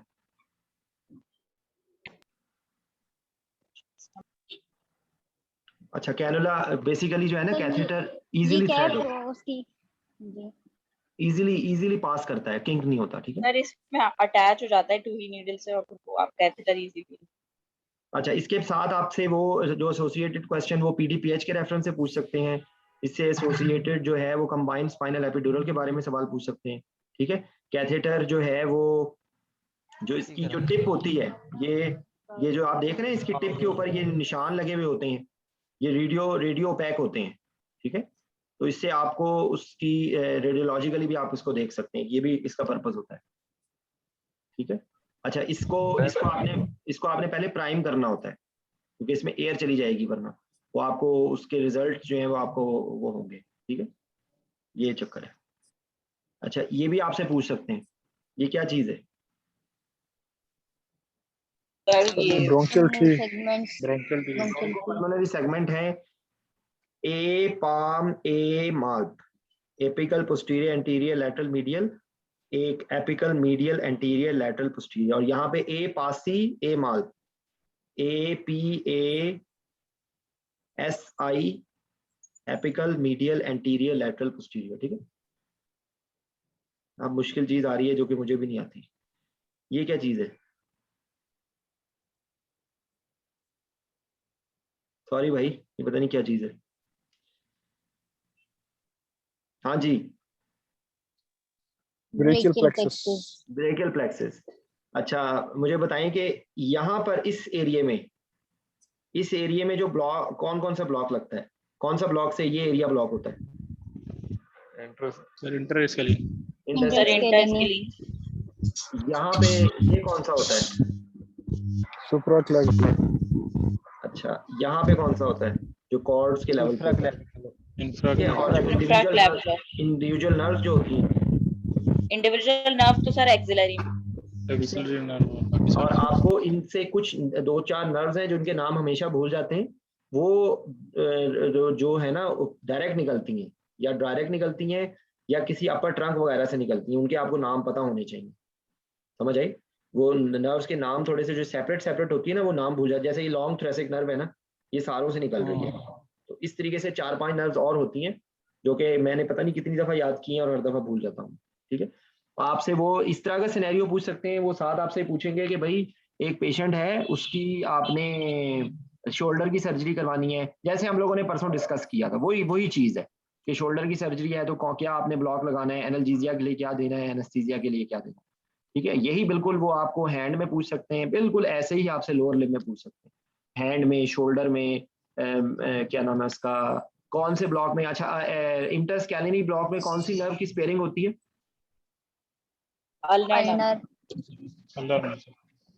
सुप्राक्लैविकुलर के अंदर वैसे तो स्पेयरिंग नहीं होती, लेकिन कौन सी स्पेयरिंग हो सकती है उसके अंदर? मस्कुलोकुटेनियस की भी हो सकती है, अल्नर की भी हो सकती है। अल्नर नर्व की भी होती है सर। हो सकती है, आपने होती है और हो सकती में है ना, दोनों में फर्क है। ठीक है, सबसे ज्यादा कॉम्पैक्ट जो होता है ना वो सुप्राक्लैविकुलर के एरिया में होता है। ठीक है, अच्छा, सबसे आसान लगाना भी सुप्राक्लैविकुलर है। अवेक पेशेंट में सबसे आसान अल्ट्रासाउंड के जरिए जो ब्लॉक लगाया जा सकता है वो सुप्राक्लैविकुलर है। इंफ्राक्लैविकुलर अवेक पेशेंट में पेशेंट ब्रीथ कर रहा है, न्यूमोथोरैक्स होने के बहुत ज्यादा चांसेस होंगे। तो इंफ्राक्लैविकुलर में सिर्फ जो एक कोराकोइड अप्रोच है जो कि अवे फ्रॉम लंग्स होती है वो लगाई जा सकती है, लेकिन उसका एक और प्रॉब्लम ये होती है, आपसे प्रॉब्लम पूछ सकते हैं ना, तो आपको प्रॉब्लम पता होना चाहिए, इंटरस्कैलिनी में या सुप्राक्लैविकुलर में कितने साइज की नीडल की जरूरत होती है, ये आपसे सवाल पूछेंगे टोक्स के रेफरेंस से, या पूछा जा सकता है जी। इंटरस्कैलिनी में कितने 5 to 8 सेंटीमीटर। ये आपने बड़ा सियासतदानों वाला सवाल का जवाब दिया, 5 सेंटीमीटर की नीडल से भी लग सकता है। ठीक है, जितनी, बल्कि यहाँ पर ज्यादा बड़ी नीडल होगी तो क्या प्रॉब्लम हो सकती है? कॉम्प्लिकेशंस हो सकते हैं, न्यूमोथोरैक्स और बाकी कॉम्प्लिकेशंस बहुत ही खतरनाक। तो जितनी आप ज्यादा बड़ी नीडल यूज करेंगे ना तो अनइंटेंशनली आप अंदर जा सकते हैं ज्यादा। ठीक है, तो इसलिए उन्होंने, अगर ऐसी बात होती तो वो अब 5 सेंटीमीटर की बनाते ही ना, 50 mm की नीडल उन्होंने अगर बनाई है तो उसका कोई पर्पज है ना। ठीक है, तो ये ज़हन में रखें बात, ये प्रैक्टिकल बात है, ये किताबों में नहीं लिखी हुई। सर इसमें कंसंट्रेशन क्या होगी लोकल एनेस्थेटिक्स की, एनेस्थीसिया और एनेस्थीसिया? आपने मेरे से सवाल पूछा था, आपने लगता है 2 दिन पहले वाली चीज नहीं सुनी। आप मुझे बताएं पहले। सर नॉर्मली हम जो है उसके एनाल्जेसिया के लिए 0.25% देते हैं और एनेस्थीसिया के लिए 0.5%। जी, अब एनाल्जेसिया के लिए उससे भी कम आ जाएं आप, एनाल्जेसिया के लिए 0.1 तक भी दिया जा सकता है, 0.1। ठीक है, वो 1 to 5 बताना ज्यादा कॉम्प्लिकेटेड होता है, उसमें माइन्यूट कैलकुलेशंस होती है, इसलिए to be very simple analgesia के लिए अप टू 0.1%। ठीक है सर, इसमें वॉल्यूम कितना 25 ml तक देते हैं वॉल्यूम? देखें, वॉल्यूम अल्ट्रासाउंड गाइडेंस के जरिए जब आप कोई भी नर्व ब्लॉक लगाते हैं और आपको उसका डायरेक्ट स्प्रेड नजर आ रहा है तो you can even decrease the volume. ठीक है, जहन में ये रखें बात कि आपका इंटरस्कैलिनी ब्लॉक के अंदर तो फ्रेनिक नर्व की स्पेयरिंग करना बहुत मुश्किल होता है। सुप्राक्लैविकुलर के अंदर आप जितना आप वॉल्यूम कम देंगे उतनी फ्रेनिक नर्व की स्पेयरिंग होने के ज्यादा चांसेस हो जाएंगे। ठीक है, तो ये वॉल्यूम जो ना पूछते हैं, ये वॉल्यूम पूछते हैं कि कौन से ब्लॉक में कितना वॉल्यूम होगा। आपको बता रहा हूं लास्ट टाइम ना, उन्होंने स्टैटिक नर्व में पूछा था। देखिए स्टैटिक नर्व के अंदर तो आपको 20 ml तक चाहिए होगा ना जी सर। इसी तरीके से यहाँ पर भी आपको 20 ml तक चाहिए होगा, लेकिन वही मैं आपको, आप देखें इसमें डिप्लोमेटिक आंसर है, उसमें ये कहेंगे if you are using ultrasound, जब एज अ होल जो नर्व स्टिमुलेटर के जरिए लगाते हैं, क्योंकि आपको एग्जैक्टली नहीं पता ना आप कहाँ पे हैं। ठीक है, तो आप उसके अंदर आपको रिलेटिवली ज्यादा वॉल्यूम की जरूरत होती है, या आपको अगर आप लैंडमार्क टेक्निक से लगा रहे हैं तो भी आपको ज्यादा वॉल्यूम की जरूरत है। अगर आपने अंडर अल्ट्रासाउंड गाइडेंस लगाया है और आपको नजर आ रहा है कि आपने उसको एरिया को पूरे को कवर कर लिया है, तो you can in any patient in which reducing the volume is required, you can do it। समझ आई बात? अब ये आंसर अगर आप देंगे तो आपको कोई फेल नहीं करेगा, ये मैं आपको गारंटी देता हूँ। ठीक है, प्लस सर अगर कंसंट्रेशन बढ़ा दें तो भी आप वॉल्यूम रिड्यूस कर सकते हैं। कंसंट्रेशन ज्यादा बढ़ाने का वॉल्यूम, हाँ नहीं ये भी आपकी ठीक है बात, लेकिन कंसंट्रेशन अगर आपने ऐसी जगह पे दे दी है जहाँ पे आपने मोटर स्पेयरिंग करना चाहते हैं तो वहां पर तो आप नहीं करेंगे ना फिर। समझ आई? अगर आप मोटर स्पेयरिंग करना चाहते हैं तब आप कंसंट्रेशन नहीं बढ़ाएंगे। जी जी डॉक्टर शाइस्ता बताइए। सर एक क्वेश्चन है। जी जी सर हम लोग जब ये देख रहे होते हैं, ज्यादातर हमने ये नर्व्स के ब्लॉक्स लगाए नहीं है, देखे ज्यादा है, तो इसमें बहुत सारी टर्म्स ये लोग ये लैंग्वेज यूज करते हैं। सीनियर्स के क्लिक्स हैं, कोई कह रहा है पॉप्स है, कोई कह रहा है लॉस ऑफ रेजिस्टेंस होगी, कोई कह रहा है पैरेस्थीसिया हो गया, नर्व टच करिए, बैक करो। तो सर ये जो ये सब पूछा जाता है, मतलब ये कोई बुक में कहीं नहीं, ये प्रैक्टिकल। एक सेकंड मेरी बात सुनिए, मैं आपको अभी सारी बातें बता दूं। आपने क्या कहा, क्लिक और पॉप का कहा है? तो जब भी जी सर, और मुझे बताएं LOR कि जो होता है ये एक सेकंड हौसला करें, रिलैक्स हो जाए, पहले तो रिलैक्स हो जाए। वो सीनियर के सर पे सींग नहीं है, ना ही आपके सर पे सींग है। उनको पता हो चल सकता है तो आपको उनसे ज्यादा अच्छा पता चल सकता है। पहली तो बात ये हो गई, ये सीनियर वीनियर कोई नहीं होता, ठीक है। ये पहले आप अपने अंदर ये कॉन्फिडेंस पैदा करेंगे, you are better than anyone else. तो that's the most important thing. अगर हर बंदा खाली ये लाहौर में ये जुमला बोला जाता है, मैं ते गरीब मैं ते मिस्कीन, तो ये सारे लोगों से मेरी गुजारिश है कि ये आप लोग मैं ते गरीब मैं ते मिस्कीन मेंटालिटी से बाहर आए, ठीक है। ये आई डोंट लाइक इट। आप कुलीग बोले, मेरे कुलीग, आप why are you saying senior? आप थोड़े अरसे के बाद किसी को कोई सर पता मतलब नहीं जो है, पहले से ही, हाँ आप कुलीग्स बोलें, जो मेरे कुलीग्स, ये दिस इज फॉर, देखें कुछ चीजें इंसान की होती हैं, वो इंसान की अपनी, आप अपने आप को रिस्पेक्ट नहीं करेंगी तो दूसरा भी आपकी रिस्पेक्ट नहीं करेगा। मेरी बात समझ रही हैं? ये मेरी सबसे मैसेज है, ठीक है, प्लीज आप अपने ऊपर भरोसा करें। Got it. You understand? कोई माँ के पेट से सीख कर नहीं आता। हर इंसान सीखता है, कोई जल्दी सीख लेता है, कोई देर से सीख लेता है, कोई स्लो लर्नर होता है, कोई फास्ट लर्नर होता है। ये कोई अल्लाह की जो देन, हाँ अपनी एफर्ट पूरी होनी चाहिए, ठीक है। तो एक तो बात ये होगी, देखें जो टूई नीडल होती है ना, जो आगे से कर्व नीडल होती है, उसमें पॉप्स फील होते हैं। जो ये आम नीडल होती है, जो ब्लंट टिप होती है, उसके अंदर, या अगर कटिंग नीडल से होगी तो कटिंग नीडल में कम फील होगी। जितनी नीडल मोटी होगी उतना बेहतर पॉप फील होगा, समझ आई? इसलिए जो पॉप फील होता है वो टूई नीडल से फील होता है, दूसरी नीडल से रिलेटिवली कम होता है। जब भी आप किसी फेशिया को, और ओल्ड एज के पेशेंट्स में जिनके अंदर वैसे ही टिश्यू की जनरेशन हो जाएगी उनके अंदर, या बहुत फैटी पेशेंट के अंदर, वो मस्कुलर पेशेंट्स के अंदर पॉप ज्यादा फील होंगे। तो एक तो बात ये हो गई, ठीक है। तो ये पॉप फील होना लाजमी नहीं है, लेकिन यूजुअली आप महसूस करें कि जैसे एपिड्यूरल भी जब लगाते हैं तो एपिड्यूरल में एक कैफियत आती है कि जब स्किन से आप अंदर जाके घुसते हैं तो रिलेटिवली आपको प्रेशर रेजिस्टेंस कम आ जाती है दरमियान में, और फिर जब आप लिगामेंटम फ्लेवम में पहुंचते हैं तो फिर एक दफा दोबारा से रेजिस्टेंस बढ़ती है, और रेजिस्टेंस के बाद एक खला की कैफियत आती है और आपको लगता है कि आप जगह पर पहुंच गए। तो एग्जैक्टली वो फीलिंग है, and it comes with experience. It will never happen in every patient, and this feeling develop with passage of time. बस इतनी सी बात है। और आपने क्या बोला है? आपने कि पॉपअप, इसमें सर यही देखना होता है ना बेसिकली कि कौन से स्ट्रक्चर्स आप पेनिट्रेट कर रहे हैं। जी जी जी जी, उसके हिसाब से वो फीलिंग होती है, क्लिक, पॉप, गिव अवे, ये एक ही चीज है, लॉस ऑफ रेजिस्टेंस, ये तकरीबन मैं बात पूछ रही हूँ। जी जी पूछे सर। एक और वर्ड होता है जैसे कहते हैं स्क्रैचिंग हो रही है, स्क्रैचिंग सेंसेशन हो रही है, और एक और वर्ड होता है जैसे लॉस ऑफ रेजिस्टेंस हो रही है, तो सर उसमें क्या कहेंगे? देखिए लॉस ऑफ रेजिस्टेंस तो मैंने, स्क्रैचिंग तो मैंने नहीं सुना, लेकिन ये है कि वो रेजिस्टेंस, जब देखें ब्लॉक लगाते हुए, ये प्रैक्टिकली मैं आपको बता रहा हूँ कि जब रेजिस्टेंस फील हो रही होगी ना, sir scratching against the bone होता है, scratching against the bone, yes yes, सही है, वेरी गुड, ठीक है। तो आप समझ आ गई? Pop, loss of resistance usually epidural में कहते हैं, लेकिन वैसे भी किसी भी जगह पे आपको एक पॉप फील करके, जो जिस जगह पे आप आ गए तो वहां पर आप लॉस ऑफ, जो लोग लगाते थे लैंडमार्क टेक्निक के जरिए, जो ट्रायंगल ऑफ सेफ्टी में बना के जो लगाते थे, वो एक कौन सी ट्रायंगल होती है, पता नहीं इसका नाम मुझे भूल गया है, जो टैप ब्लॉक के लिए होती है, किसी को याद है उसका नाम? सिर्फ petite triangle होती है, petite ट्रायंगल। वो नीचे आइलिया क्रेस्ट होती है, एक साइड पे लेटेस्ट टॉर्सा ही होता है, एक साइड पे मेरे ख्याल कौन सा होता है, एक्सटर्नल सबकॉस्टल मार्जिन और इलियक क्रेस्ट से एक लाइन ड्रॉ करते हैं, मिड एक्सिलरी लाइन। तो मतलब वो जो पॉप, वहां पर भी पॉपअप्स का लफ्ज यूज होता है, ठीक है डॉक्टर शाइस्ता, आपको स्क्रैचिंग का पता चल गया है, बोन से जो टच कर रहे हैं वो बात है।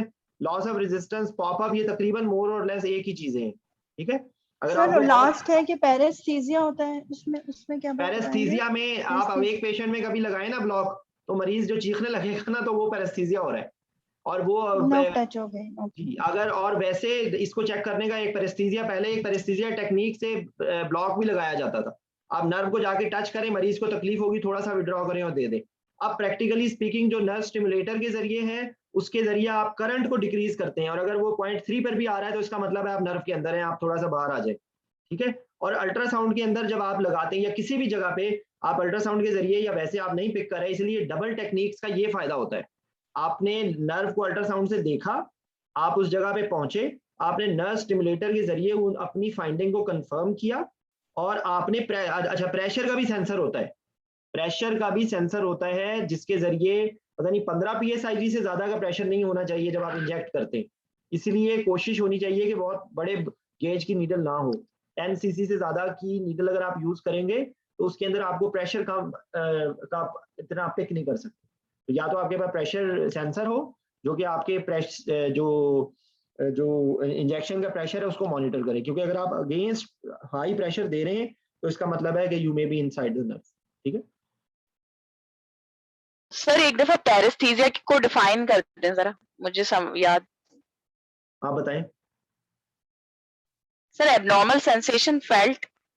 नहीं, सर पेनफुल। ये टिंगलिंग सेंसेशन होती है जब आप नर्व को पेनिट्रेट करते हैं, ये पेनफुल सेंसेशन होती है। ठीक है, एबनॉर्मल जो होती है वो डिसस्थीसिया होती है। जो पैरेस्थीसिया होता है ना, ये टिंगलिंग सेंसेशन होती है लेकिन ये पेनफुल होती है।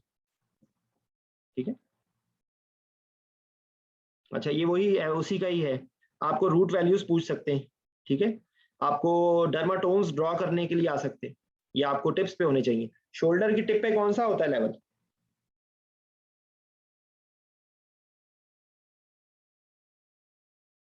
किसी को याद है? C4-5 sir. अच्छा, उसके बाद जो थंब होता है वो हम C6 होता है सर। C6 होता है। ठीक है, C4 होता है शोल्डर टिप, C5 होता है उसके बाद का नीचे का एरिया, C6 होता है आपका ये थंब, और उसके बाद जो लिटिल फिंगर का एरिया होता है वो T8 T1 होता है। ठीक है, और उसके दरमियान का जी C6 C7 होता है, C7 होता है C8। ठीक है, और उसके बाद जो फ्रंट की पाम पे कौन कौन सी नर्व्स होती हैं?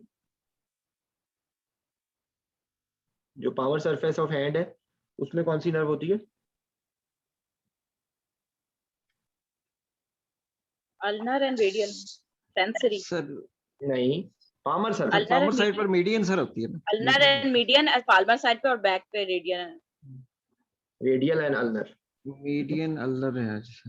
मीडियल और अल्नर जो है वो पामर सरफेस पे है, रेडियल और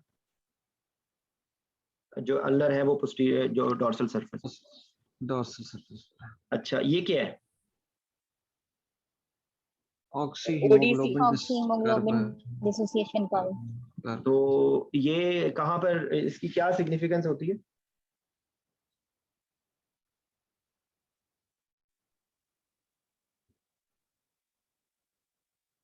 सर, ऑक्सीजन अनलोडिंग और ऑक्सीजन एफिनिटी को शो कर रहा होता है। ठीक है, P50 क्या होते हैं? Sir, the partial pressure sir of 50% at of which the hemoglobin is haemoglobin 50% saturated. Saturation. असल में पता है एक हाँ, अच्छा अब अगला क्वेश्चन आप बता दें खुरम, वो बीच में बोलते हैं ना तो वो फिर इंटरप्शन हो जाती है। अगला क्वेश्चन आप बताएं, कौन कौन से फैक्टर से राइट पे होता है, कौन कौन से फैक्टर से लेफ्ट पे होता है, आप बताइए। सर इंक्रीज्ड, ये मैं राइट बता रहा हूँ, जब राइट पे होता है तो अफिनिटी डिक्रीज होती है। अस्तगफिरुल्लाह रब्बी, आई एम रियली सॉरी खुरम, आप जब बोलने लगते हैं इसमें प्रेगनेंसी आ गई teacher. Unfortunately Khurram, I wish कि आपकी इंटरनेट आप सही कर लें, लेकिन अब मुझे लग नहीं रहा कि अगले 2 दिन में भी ठीक होगा। आपकी कुछ समझ नहीं आई है किसी को भी। कोई और बता दे प्लीज। सर, राइट साइड पे हाइपरथर्मिया हो, एसिडोसिस हो, इंक्रीज टेम्परेचर हो, इंक्रीज 2-3 BPG हो या डिक्रीज pH हो, तो ये राइट साइड पे शिफ्ट का मतलब क्या होता है? राइट साइड पे शिफ्ट होता है तो अनलोडिंग ऑफ ऑक्सीजन इजी हो जाती है। ठीक है, तो आपने पेरिफेरी पे ये होता है, और ये कौन सा इफेक्ट होता है? सर, ये बोहर्स इफेक्ट। बोहर्स इफेक्ट होता है। ठीक है, कोई डबल बोहर इफेक्ट भी होता है कोई? जी सर, डबल बॉज इफेक्ट जो होता है वो प्लेसेंटा पे होता है, मैटरनल और फीटल सर्कुलेशन में। उसमें ये होता है कि मैटरनल ब्लड में जब कार्बन डाइऑक्साइड की कंसंट्रेशन राइज करती है तो वो उसकी ऑक्सीजन जो कर्व जो है वो राइट पे शिफ्ट होता है, वो ऑक्सीजन अनलोडिंग को फैसिलिटेट करता है। और फीटस में डिक्रीज इन कार्बन डाइऑक्साइड जो होता है वो leftward shift of the curve करता है और वो ऑक्सीजन एफिनिटी को प्रोमोट करता है। तो इससे unloading from mother to the foetus जो है इजियर हो जाती है, डबल बॉर इफेक्ट होता है। यानी कि एक तरफ से रिलीज होती है, दूसरी तरफ से कैप्चर होती है, ठीक है। तो ये फैसिलिटेट करते हैं oxygen delivery to the foetus, ठीक है। एक साइड पे राइट साइड पे शिफ्ट है और एक साइड पे लेफ्ट साइड पे शिफ्ट है, तो वो दोनों एक दूसरे को हेल्प आउट कर रहे होते हैं, ठीक है। तो उसको डबल बोहर इफेक्ट कहते हैं। और हेल्डीन इफेक्ट कहाँ पे होता है? लंग्स के लेवल पे होता है, ठीक है। क्लोराइड शिफ्ट भी कहते हैं उसको, बाइकार्ब की जगह क्लोराइड आता है, ठीक है। अच्छा, और P50 की वैल्यूज पता होनी सर, चाहिए। हेल्डीन इफेक्ट में ये होता है ना कि कार्बन डाइऑक्साइड जो होती है वो deoxygenated blood can carry more carbon dioxide, या कुछ और भी है तो इसमें बता दें। नहीं यही है, यही है, ठीक है। हेल्डीन इफेक्ट जो है ना सर लंग्स में होता है, ठीक है। वही एक जब CO2 जब वॉश होती है तो ऑक्सीजन की एफिनिटी जो है ना बढ़ जाती है। Bohr at the tissue level, हेल्डन at the lungs level जो ना होता है जी, ठीक है। इसको क्लोराइड शिफ्ट भी कहते हैं। तो ये आपसे पूछ सकते हैं P50 किन कंडीशन में बढ़ता है? प्रेगनेंसी में कितना होता है P50? नॉर्मल कितना होता है P50? नॉर्मल 26 होता है सर, और प्रेगनेंसी में भी सर 26 ही रहता है। बच्चों में 18 होता है, इन 28 हो जाता है 31 प्रेगनेंसी में, बढ़ जाता है। प्रेगनेंसी में बढ़ जाता है, ठीक है। ये 26 मिलीमीटर ऑफ मर्करी है, ठीक है। और ये केपी में हो अगर लिखा हुआ कहीं पे अव्वल तो केपीए नहीं पूछते, हालांकि केपीए ही होना चाहिए क्योंकि केपीए इज SI यूनिट, ठीक है। तो लेकिन बहरहाल ये उन्होंने उसी को ही लिखा हुआ, फीटल हीमोग्लोबिन उसमें डिक्रीज होता है, इसी को ही बताया हुआ। अच्छा, ये क्या है?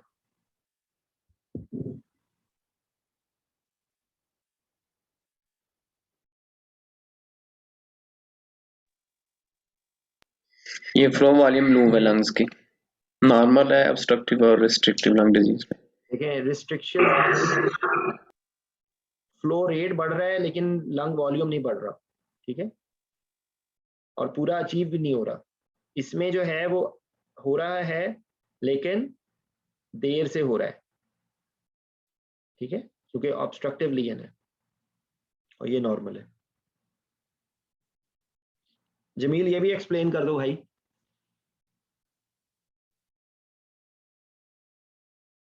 ये सर हमारे जो एनेस्थेसिया की जो मशीन है जो वेंटिलेटर पे आती है, ये फ्लो वॉल्यूम लूप है। ये नीचे, जी प्लीज, नीचे इंस्पिरेशन है। फिर बताइए प्लीज डॉक्टर साहब। जी डॉक्टर सारा बताएं। नहीं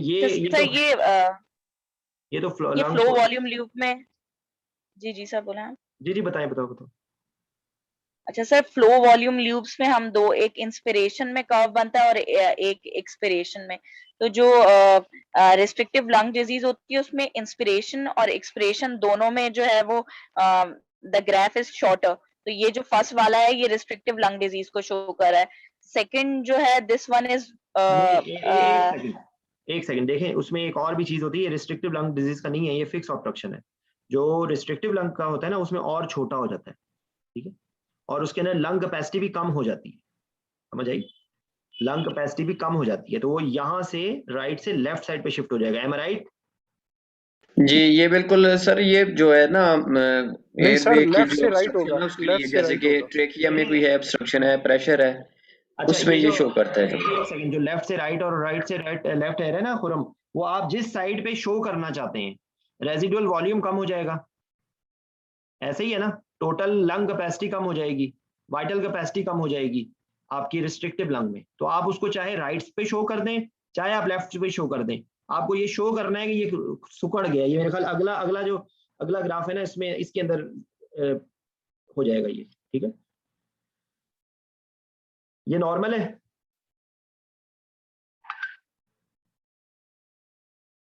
ये ज्यादा बेहतर इसके अंदर पिक्चर है ये।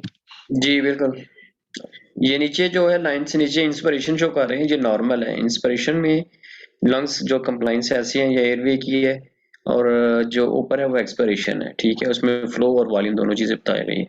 आगे ऑब्स्ट्रक्शन में जो है ना ये इंस्पिरेशन ठीक रहती है, जबकि जो एक्सपिरेशन है, ठीक है, उसमें फ्लो भी कम हो जाता है और प्रोलॉन्ग हो जाता है एक्सपिरेटरी टाइम। इस वजह से ये जो है ना वो बस बहुत अगर शार्प आ जाए तो जो है ना वो सोफा टाइप जो है ना वो आ जाती है इसकी। इसको यूं करके भी आ सकते हैं, हाँ डिक्रीज होता है ये टाइम। और अच्छा यहाँ पर ये इन्होंने ना ये ऑब्स्ट्रक्टिव के अंदर इन्होंने ये कम करके दिखा दिए, ये मेरा ख्याल है ये कम नहीं होती है, बढ़ भी सकती है, ये थोड़ी सी ग्राफ के अंदर ये गलती है, ठीक है। ये इन्होंने जो लंग कैपेसिटी है ना टोटल, यहाँ पर इन्होंने लंग वॉल्यूम, उसमें टोटल लंग वॉल्यूम जो है ना वो बढ़ जाते बढ़ हैं, जाता है, तो ठीक ये है, इन्होंने जैसे कम दिखाया ना, यूपीडी एस्टिमेट। यहाँ पर इन्होंने कम दिखाया है, तो ये एक्चुअली सही नहीं है ये ग्राफ मेरे हिसाब से, ये इसको थोड़ा सा बड़ा करके दिखाना चाहिए, ठीक है। ये देखें, ये वो था खुरम जो आपको मैं बता रहा था ना, तो इसके अंदर रेस्ट्रिक्टिव लंग डिजीज है ये, रेस्ट्रिक्टिव लंग इंस्पिरेशन नीचे है, नहीं, रेस्ट्रिक्टिव लंग के अंदर जो है वो वॉल्यूम, ये इंस्पिरेशन है नीचे, वॉल्यूम कम, टोटल वॉल्यूम कम हो जाता है लंग्स के। वॉल्यूम कम हो गया, तो देखो ये ग्राफ लेफ्ट साइड पे शिफ्ट हुआ है, वो आप राइट पे भी कुछ जगहों पे हो सकता है इस साइड पे दिखा दें, तो वो आपकी मर्जी है, वो जो वो ड्रॉ करते हुए आप उसको एक्सप्लेन कर सकते हैं, ठीक है। और दूसरी चीज सर इसमें देखिएगा, इसमें जो फ्लो रेट है ना वो कम नहीं होता, इसी वजह से जो V1 है और FVC जो होता है ना वो नॉर्मल टाइम में बढ़ भी सकता है, ठीक है, तो जबकि ऑब्स्ट्रक्टिव में जो है ना वो कम होता है, ये नहीं कि वो सारा अब आपको डिफरेंस पता चल गया है फिक्स का और रिस्ट्रिक्टिव का, ठीक है। फिक्स के अंदर इंस्पिरेशन एक्सपिरेशन दोनों की प्रॉब्लम होती है, ठीक है। इंट्राथोरेसिक के अंदर एक्सपिरेशन, मैंने तो इसी तरह रट्टा मारा था, मेरा कोई बहुत अच्छे कॉन्सेप्ट नहीं था इसका, लेकिन जो इंट्राथोरेसिक होता है उसके अंदर एक्सपिरेशन में प्रॉब्लम होती है, जो एक्स्ट्रा थोरेसिक होता है उसके अंदर इंस्पिरेटरी में प्रॉब्लम होती है, ठीक है। ये आप लोगों को ग्राफ याद रह जाएंगे, ये आ सकते हैं, ठीक है। बाकी सब लोग मौजूद हैं या आहिस्ता आहिस्ता पब्लिक सोती जा रही है? मौजूद है सर। पक्की बात है, चलो ठीक।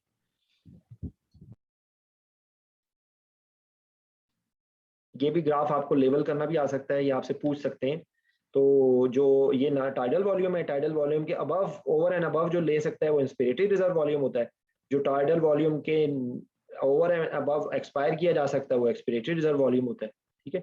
यहाँ पे रेजिडुअल वॉल्यूम होता है, FRC इन दोनों को मिक्स होती है, एक्सपिरेटरी रिजर्व वॉल्यूम और रेजिडुअल वॉल्यूम। क्लोजिंग कैपेसिटी किधर होगी?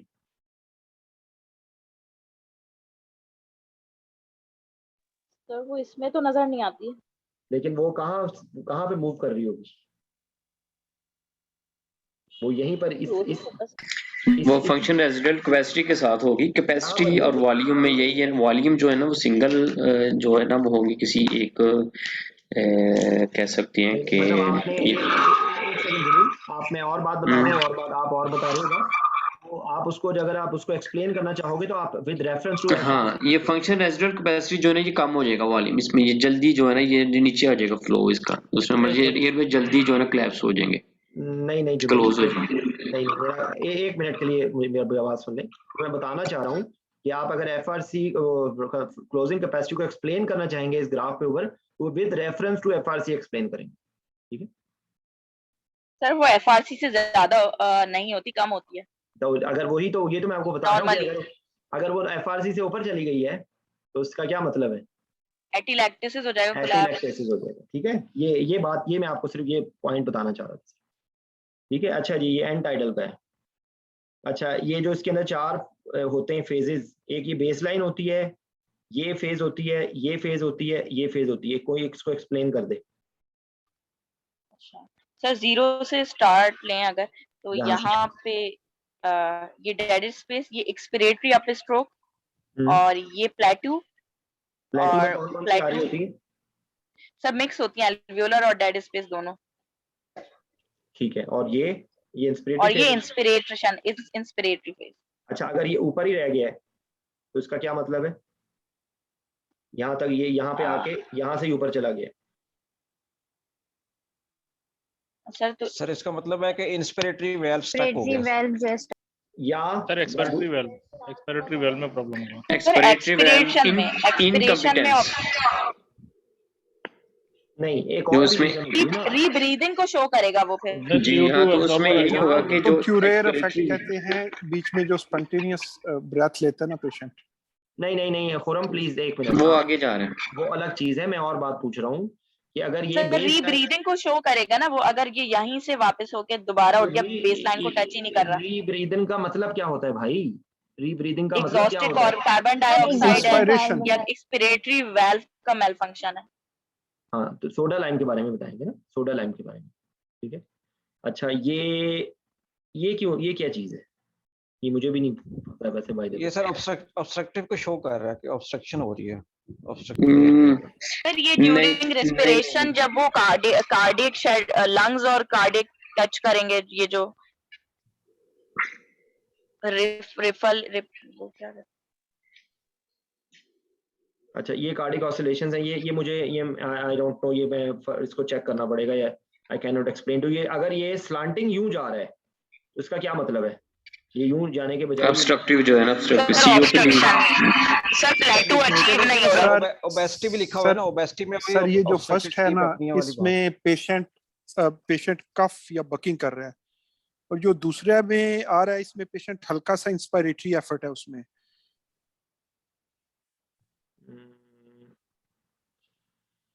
देखिए ये वाला जी बिल्कुल ऐसे हो सकता है। ये जो एंड टाइडल हाई हुई है ना, इसका मतलब है कि जो एल्वोलाई है ना अभी, उनकी जो ना फोर्सली एक्स्ट्रा फिर एक्सपिरेशन हुई है, तो कफ में भी हो सकती है, एक्सर्शन में भी हो सकती है। जब लंग्स करें तो उसमें थोड़ी सी पीक आ सकती है, ठीक जो है। ठीक है, ये इसके अंदर क्या बता रहे हैं? ये डी क्या है सर? नीचे देखे बगैर बताएं। सर इसमें पीक बड़ी, अपना प्रेशर बढ़ा हुआ है, पीक इंस्पायरेटरी। डी वही है ना सर जिसमें कार्बन डाइऑक्साइड रीब्रीदिंग हो रही है। देखिए मेरी बेस लाइन ऊपर चली है। पहले मेरी आप एक ज़हन में रखें बात, आप पहले CO2 से रिलेटेड बातों को सोचा करें, बाकी बातों को बाद में लेकर आए, ठीक है? क्योंकि अगर आप CO2 से सर एग्जॉस्टेड सोडा लाइम या फिर हाँ जी, ये वही है, एक्सपिरेटरी वाल्व का मेल। हाँ जी, ठीक है।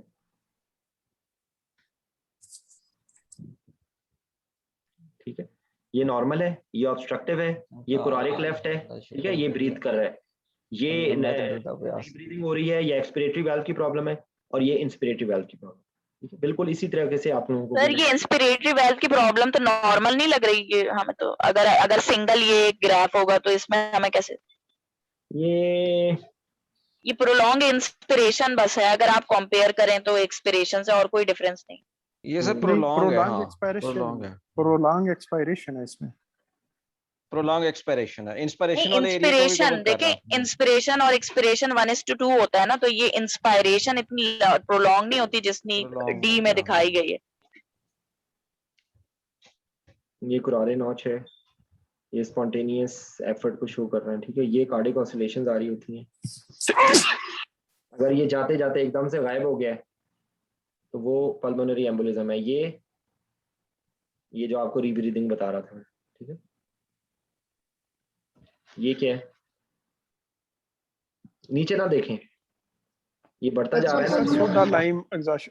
नहीं ये सोडा लाइम नहीं है, ये सोडा लाइम में तो ऊपर जाएगा ना। देखिए ये तो मैं आपको डिफरेंस बता रहा हूँ। ये परफ्यूजन या तो इम्प्रूव हो गई पेशेंट की, ये बिल्कुल इसी तरीके से। एंड अगर आप इसको रिवर्स सर डायरेक्शन में CPR तो नहीं है, ये CPR तो नहीं हो रहा। हाँ जी, ये CPR है। अगर एंड अगर इसी को ही आप रिवर्स डायरेक्शन में कर दें तो वो एयर एम्बोलिज्म का होगा। सर ये होगा रिटर्न ऑफ स्पॉन्टेनियस सर्कुलेशन होगी। हाँ जी, ये क्या है?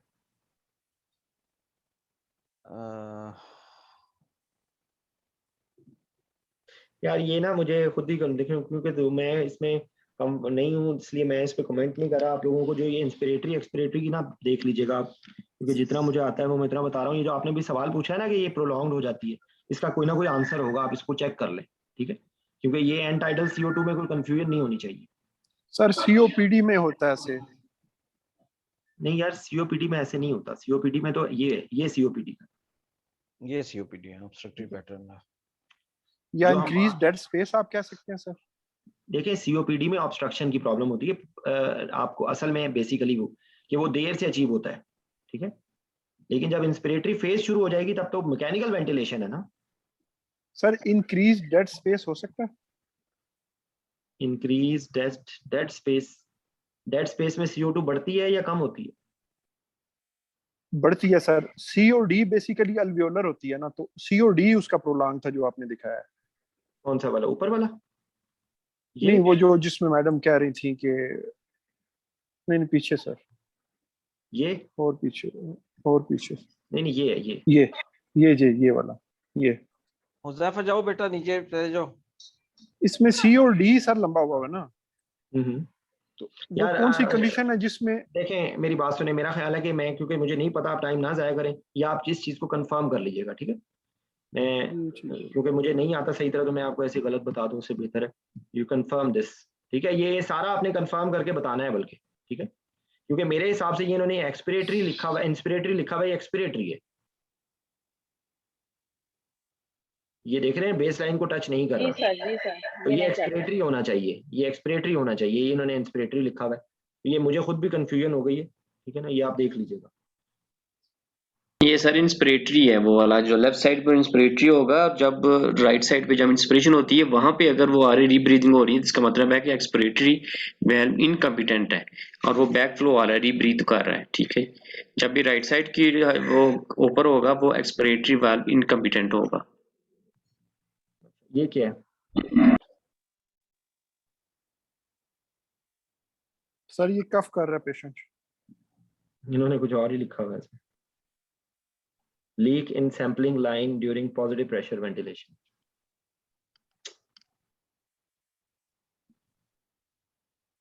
इतने मुश्किल नहीं आएंगे यार, अल्लाह से आप यही भरोसा करो, इतने मुश्किल नहीं आएंगे, ठीक है? आप कफ बोल सकते हैं, ये आपकी बात लॉजिकली ठीक है, इसलिए इट कैन बी करेक्ट। ये जो आपको भी दिखा रहा था मैं, ये इन्होंने कुछ जरूरत से ज्यादा ही इसको नैरो बना दिए, लेकिन ये है कि अगर एकदम से कम हो गया। सर ये हाइपर वेंटिलेट कर रहा था, ऐसा लग रहा है पहले। हाइपर वेंटिलेट कर रहे हैं और उसके बाद सेकंड लाइन हो गया, तो ये भी आएगा वो उसके अंदर, ये जो है या डिस्कनेक्शन हो गया या एम्बोलिज्म, नहीं एम्बोलिज्म डिस्कनेक्शन हो गया जी आज। अच्छा, अगर देखें इसमें इन्होंने जो बात लिखी हुई है ना, कि अगर वो हो रहा है 0 पे नहीं आ रहा और कम हो रहा है, लेकिन इसको उन्होंने कहा है कि पुअरली फिटिंग ट्रेकियल ट्यूब और मास्क लीक हो रहा है और partial disconnection in the breathing circle, क्योंकि उसके एंटाइडल 0 होना चाहिए एयर एम्बोलिज्म, ठीक है? चलिए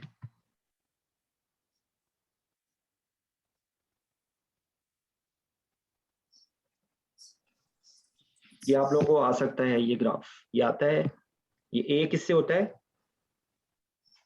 ये सर एट्रियल कंट्रैक्शन है, सीवी। एक बंदा बताए प्लीज।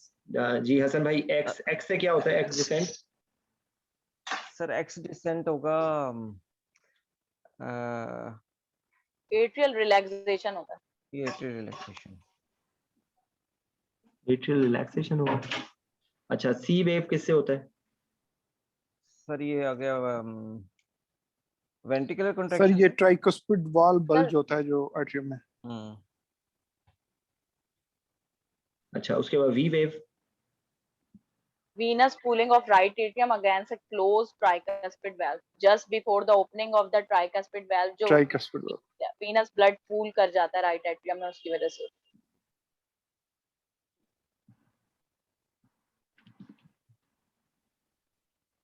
ये इसको कोरिलेट कर रहे हैं, ठीक है? ये देखें, पी वेव से पहले आती है एट्रियल कॉन्ट्रैक्शन या पी वेव के बाद आती है? बाद। क्योंकि पी जो ये है इलेक्ट्रिकल एक्टिविटी है, ये मैकेनिकल एक्टिविटी है ना, वो electrical activity should be before mechanical activity, ठीक है? अच्छा, ये क्या है सर? ये पीए कैथेटर लग रहा है। आपने डांट रहे हैं, ये आपको आ सकता है सर। ये आएगा, ये ऑब्सोलीट नहीं हो गया? नहीं, ऑब्सोलीट नहीं हुआ, ये किसने, ये किताबों में नहीं ऑब्सोलीट हुआ, ये तो दुनिया में इस्तेमाल हो रहा है, तो ऑब्सोलीट कैसे हो गया? आप NICVT जाके चेक करें, हर पेशेंट में डलता होगा। यहाँ पे इवन सऊदी अरब में हर पेशेंट में डालते थे ये लोग। हालांकि मेरे जो बॉस थे वो हंसते थे, वो कहते थे कि whatever finding they want to get from in this invasive thing, we can get all information through T, but still they are using it. ये आपको पता होना चाहिए। देखिए इसके मोटे मोटे फंक्शन अगर आपको पता होंगे तो फिर आपके लिए पिक करना। एक इसमें टेम्परेचर का होता है, ठीक है। एक इसके अंदर जो है वो बैलून, जो डिस्टिल बैलून होता है, और आपको उसकी वेव फॉर्म ये अगले में ही आएगी। अगली इसके अंदर वेव फॉर्म है, ये आपको आना चाहिए। ये आपको नॉर्मली सेंट्रल लाइन में जब डालते हैं ना तो नॉर्मली इस तरह की वेव फॉर्म आती है। अगर वो बढ़नी शुरू हो जाए तो वो राइट वेंट्रिकल है, ठीक है। और उसके बाद वो रिलेटिवली कम हो जाए तो वो PA में आ गया। और जब उसको इन वेज करके प्रेशर लेते हैं तो वो निचले लेवल पे आ जाता है, ठीक है। ये इस तरीके से, ये हमारे जमाने में भी आती थी और ये अभी तक आती है। ये तस्वीर वो चीज कि जो मेरे one of my weakest link of my knowledge है। तो जमील, जी सर, सलमान साहब की जरूरत है सर यहाँ पे। यहाँ पे सलमान, ये मैं 1 मिनट के लिए ना पॉज करके मैं आपको ये बताऊंगा कि जो जमील है ना, ये हमारा स्टडी पार्टनर है। मैं, जमील और मेरे 2 और दोस्त हैं जो कि लापता हैं, लापता अफराद हैं वो। एक, अब वो, अगर आप यकीन करें कि मैं अपनी तमाम सक्सेस को ना अल्लाह के बाद उनका सबब बताता हूँ कि अल्लाह ने उनको माहौल ऐसा क्रिएट हुआ कि जिसकी वजह से मुझे पढ़ने का मौका मिला। तो ऑफ कोर्स जो है वो मेरी मिसेस भी जो सब चीज़ें बर्दाश्त करती है, ये भी एक, उसको भी बहुत क्रेडिट जाता है।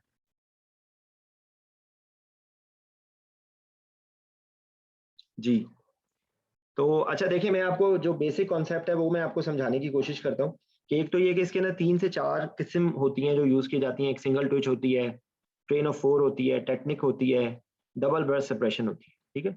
अब इसके अंदर सिचुएशन ये है कि जो सबसे ज़्यादा जो जिसकी यूटिलिटी हो सकती है वो एक ट्रेन ऑफ 4 है और एक PTC है, ठीक है। जो ट्रेन ऑफ 4 है उससे आपको इंडक्शन का भी पता चलता है और आपको रिवर्सल का भी पता चलता है, ठीक है। और जो PTC है वो आपको एक मेंटेनेंस में डेप्थ ऑफ एनेस्थीसिया को आप स्ट्रिक्टली देखना चाह रहे हैं तो वो PTC है। तो पहला तो अपना ये कॉन्सेप्ट क्लियर कर लें कि आपने इंडक्शन के वक्त देखना है तो भी आप ट्रेन ऑफ 4 देखेंगे, आपने रिवर्सल देना है उसके लिए भी आप ट्रेन ऑफ 4 देखेंगे, फुली रिकवर हो गया है या नहीं हुआ है उसके लिए भी आप ट्रेन ऑफ 4 देखेंगे। तो जो प्रैक्टिकली स्पीकिंग है ना, ट्रेन ऑफ 4 और जो है वो PTC, post technique count. Post technique count का ये इंटरप्रिटेशन होती है कि पोस्ट टेक्निक काउंट अगर ज्यादा नंबर्स आने शुरू हो जाएं तो इसका मतलब है कि ट्रेन ऑफ 4 का पहला ट्विच आने वाला है, ठीक है। उसमें टेक्निक स्टिमुलेशन देते हैं जिससे वो एग्जॉस्ट हो जाता है और उसके बाद सिंगल ट्विच देते हैं। तो अगर उसमें 10 से 20 देते हैं और देखते हैं कि कितने ट्विच पे रिस्पॉन्स आया है, तो जितने ट्विच पे रिस्पॉन्स आएगा इसका मतलब है कि ट्रेन ऑफ 4 का पहला ट्विच आने वाला है। ये इसकी इंटरप्रिटेशन होती है, ठीक है। और जो होता है आपका, जो नॉन डिपोलराइजिंग होता है, फेडिंग किस में होती है? फेडिंग का क्या मतलब होता है? सर ग्रेजुअली फेडिंग जो कम होना होती है सर वो ये। नॉन डिपोलराइजिंग मसल रिलैक्सेंट्स के साथ होती है वो। यस, नॉन ग्रेजुअली डाउन जो है ना उसको और फीडिंग। सक्स अगर फेज 2 ब्लॉक में चला जाए तब सक्स भी सक्स के साथ अगर फेज 2 ब्लॉक हो जाए तब फेडिंग सक्स में भी हो सकती है, लेकिन वो यूजुअली नहीं होती, ठीक है। तो आप बेसिकली ये ज़हन में रखें कि अगर वो एक जैसे जा रहे हैं, एब्सेंस हो रहे हैं, तो वो डिपोलराइजिंग, सक्सिनाइल कोलिन के साथ है। हाँ जी, फेज 1 है जी। हाँ जी, ठीक है। तो अच्छा, ये ट्रेन ऑफ 4 रेशियो के बारे में कुछ बताएंगे कुछ?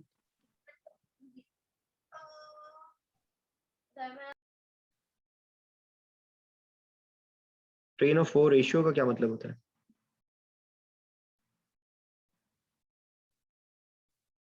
सर रेशो जो होता है 4th ट्विच से लेके 1st ट्विच तक की हाइट का रेशो होता है बेसिकली ये। तो इसको कैसे इंटरप्रेट करते हैं? सर फर्स्ट जितना एंड ज्यादा होगा फर्स्ट एंड फोर्थ की जरूरत है सर। एक मिनट पहले उसको बोलने दो, फिर आप बोलना। बीच में 2 बोलोगे तो किसी की भी समझ नहीं आएगी।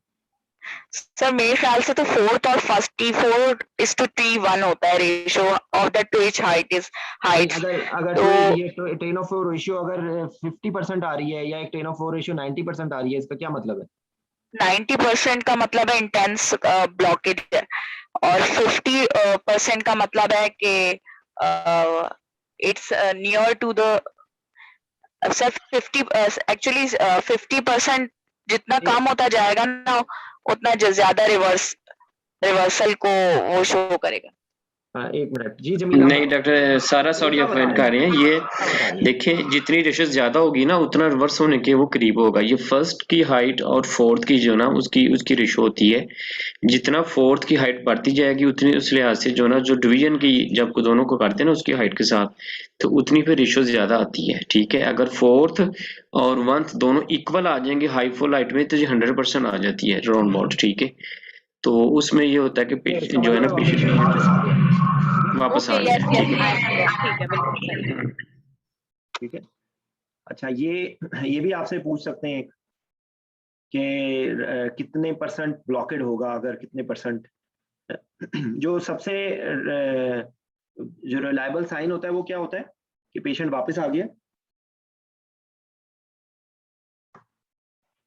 Sir head lift sir, head lift for 5 second. For 5 second. ठीक है, और अगर फोर्सफुल कफ कर रहा है तो वो भी एक रिलायबल साइन होगा?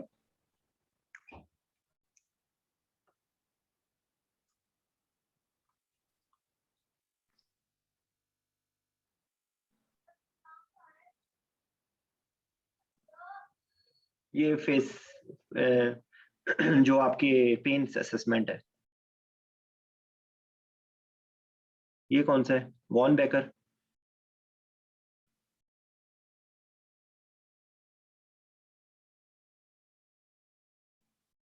ये चॉप्स है। McGill pain scale, main pain questionnaire. ये क्या है भाई?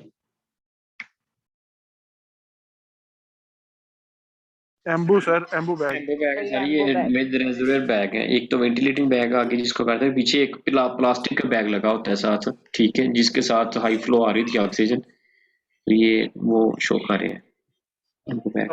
इसका वर्किंग एक सेल्फ इन्फ्लेटेबल बैग होता है, एक रिजर्वॉयर बैग होता है, एक नॉन रीब्रीदर वाल्व लगा हुआ होता है यहाँ पे पेशेंट एंड पे। अच्छा, इसका वर्किंग प्रिंसिपल क्या होता है? Sir without any pressure it self inflatable होता है ये, without and it does not require any gas pressure. ठीक है, ठीक है, और वैल्व जो पेशेंट वैल्व होता है ना उसको फिश वैल्व भी कहते हैं। ये फिश माउथ की तरह होती है, गैगल की तरह। ये जो है ना वो शेप होती है कि ऑटोमेटिकली जब उसको प्रेशर अंदर एक्सेल करता है तो वो वैल्व जो होता है ना वो खुलता है और एटमॉस्फेयर में जो है ना वो उसकी एक्सपायरेशन हो जाती है। और फिर साथ में जो ही वो एक्सपायरेशन खत्म होती है तो फिर दोबारा जो वेंटिलेटर बैग है, वेंटिलेशन बैग, वहां से फिर जो है ना ये दोबारा ब्रीथ 100% ऑक्सीजन जाती है पेशेंट को, 90%। ठीक है, अच्छा ये भी भाई मेरा बहुत वीक पॉइंट है। ये मुझे आज तक अभी समझ नहीं आए क्योंकि अब यूज ही कोई नहीं करता, इसलिए बॉदर नहीं किए किसी को इसके बारे में। ये लेकिन आप लोगों को ये आते हैं ये क्वेश्चन जो है ना बहुत ज्यादा फ्रीक्वेंटली पूछे जाने वाला क्वेश्चन। सर ये मैपल्सन सर्किट है, इसमें आपसे पहला पूछेंगे स्पॉन्टेनियस वेंटिलेशन के लिए, और इसमें मैपल्सन डी सर्किट पूछेंगे जो कंट्रोल वेंटिलेशन के लिए है, और इसमें यही पूछते हैं कि कितना फ्लो रखते हैं। तो स्पॉन्टेनियस, चूंकि स्पॉन्टेनियस वेंटिलेशन में मैपल सर्किट ए होता है और ये इक्वल टू मिनट वेंटिलेशन के होता है, इसलिए ये बेटर है फॉर स्पॉन्टेनियस वेंटिलेशन। बाकी सब जो है उनमें 2 to 3 times of minute ventilation flow चाहिए होता है। और फॉर कंट्रोल ब्रीदिंग सबसे बेहतर जो है वो डी है, बेन सर्किट। और बेन सर्किट की सर एक जो मॉडिफिकेशन है वो जैक्सन रीज है, जो कि एफ सर्किट है, जो बच्चों में यूज होता है। मोटा मोटा तो इसका सर यही है। अच्छा, ये जो किताब है ना, आप लोग प्लीज जरूर इसको अगले 2 दिन में नजर मार लें। और सर इसमें ना इसमें जो सबसे इंपॉर्टेंट चीज है ना, वो इसके कंपोनेंट है। Fresh gas inlet, reservoir bag, APL valve और मास्क। एपीएल वाल्व और फ्रेश गैस इनलेट की पोजीशनिंग जो है वो इसको क्लासिफाई करती है कि ये कौन सा सर्किट है। बिल्कुल ठीक है, 1 मिनट। अच्छा,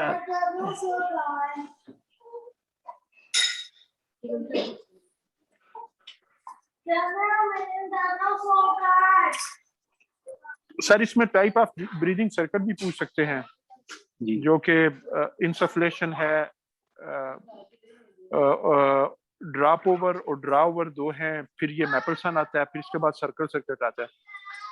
circle circuit is very important, उसके एडवांटेजेस और डिसएडवांटेजेस पूछे जा सकते हैं जी। अच्छा, अब ऐसा है कि ना मैं यहाँ पे डिस्कशन को खत्म कर रहा हूँ क्योंकि नमाज का टाइम होने वाला है। इंशाल्लाह फिर रात को करेंगे, यहीं से कंटिन्यू करेंगे इस फाइल से। ठीक है, thank you sir. Thank you sir, thank you. अल्लाह हाफिज़ सर। थैंक यू सर शान भाई। अस्सलाम वालेकुम।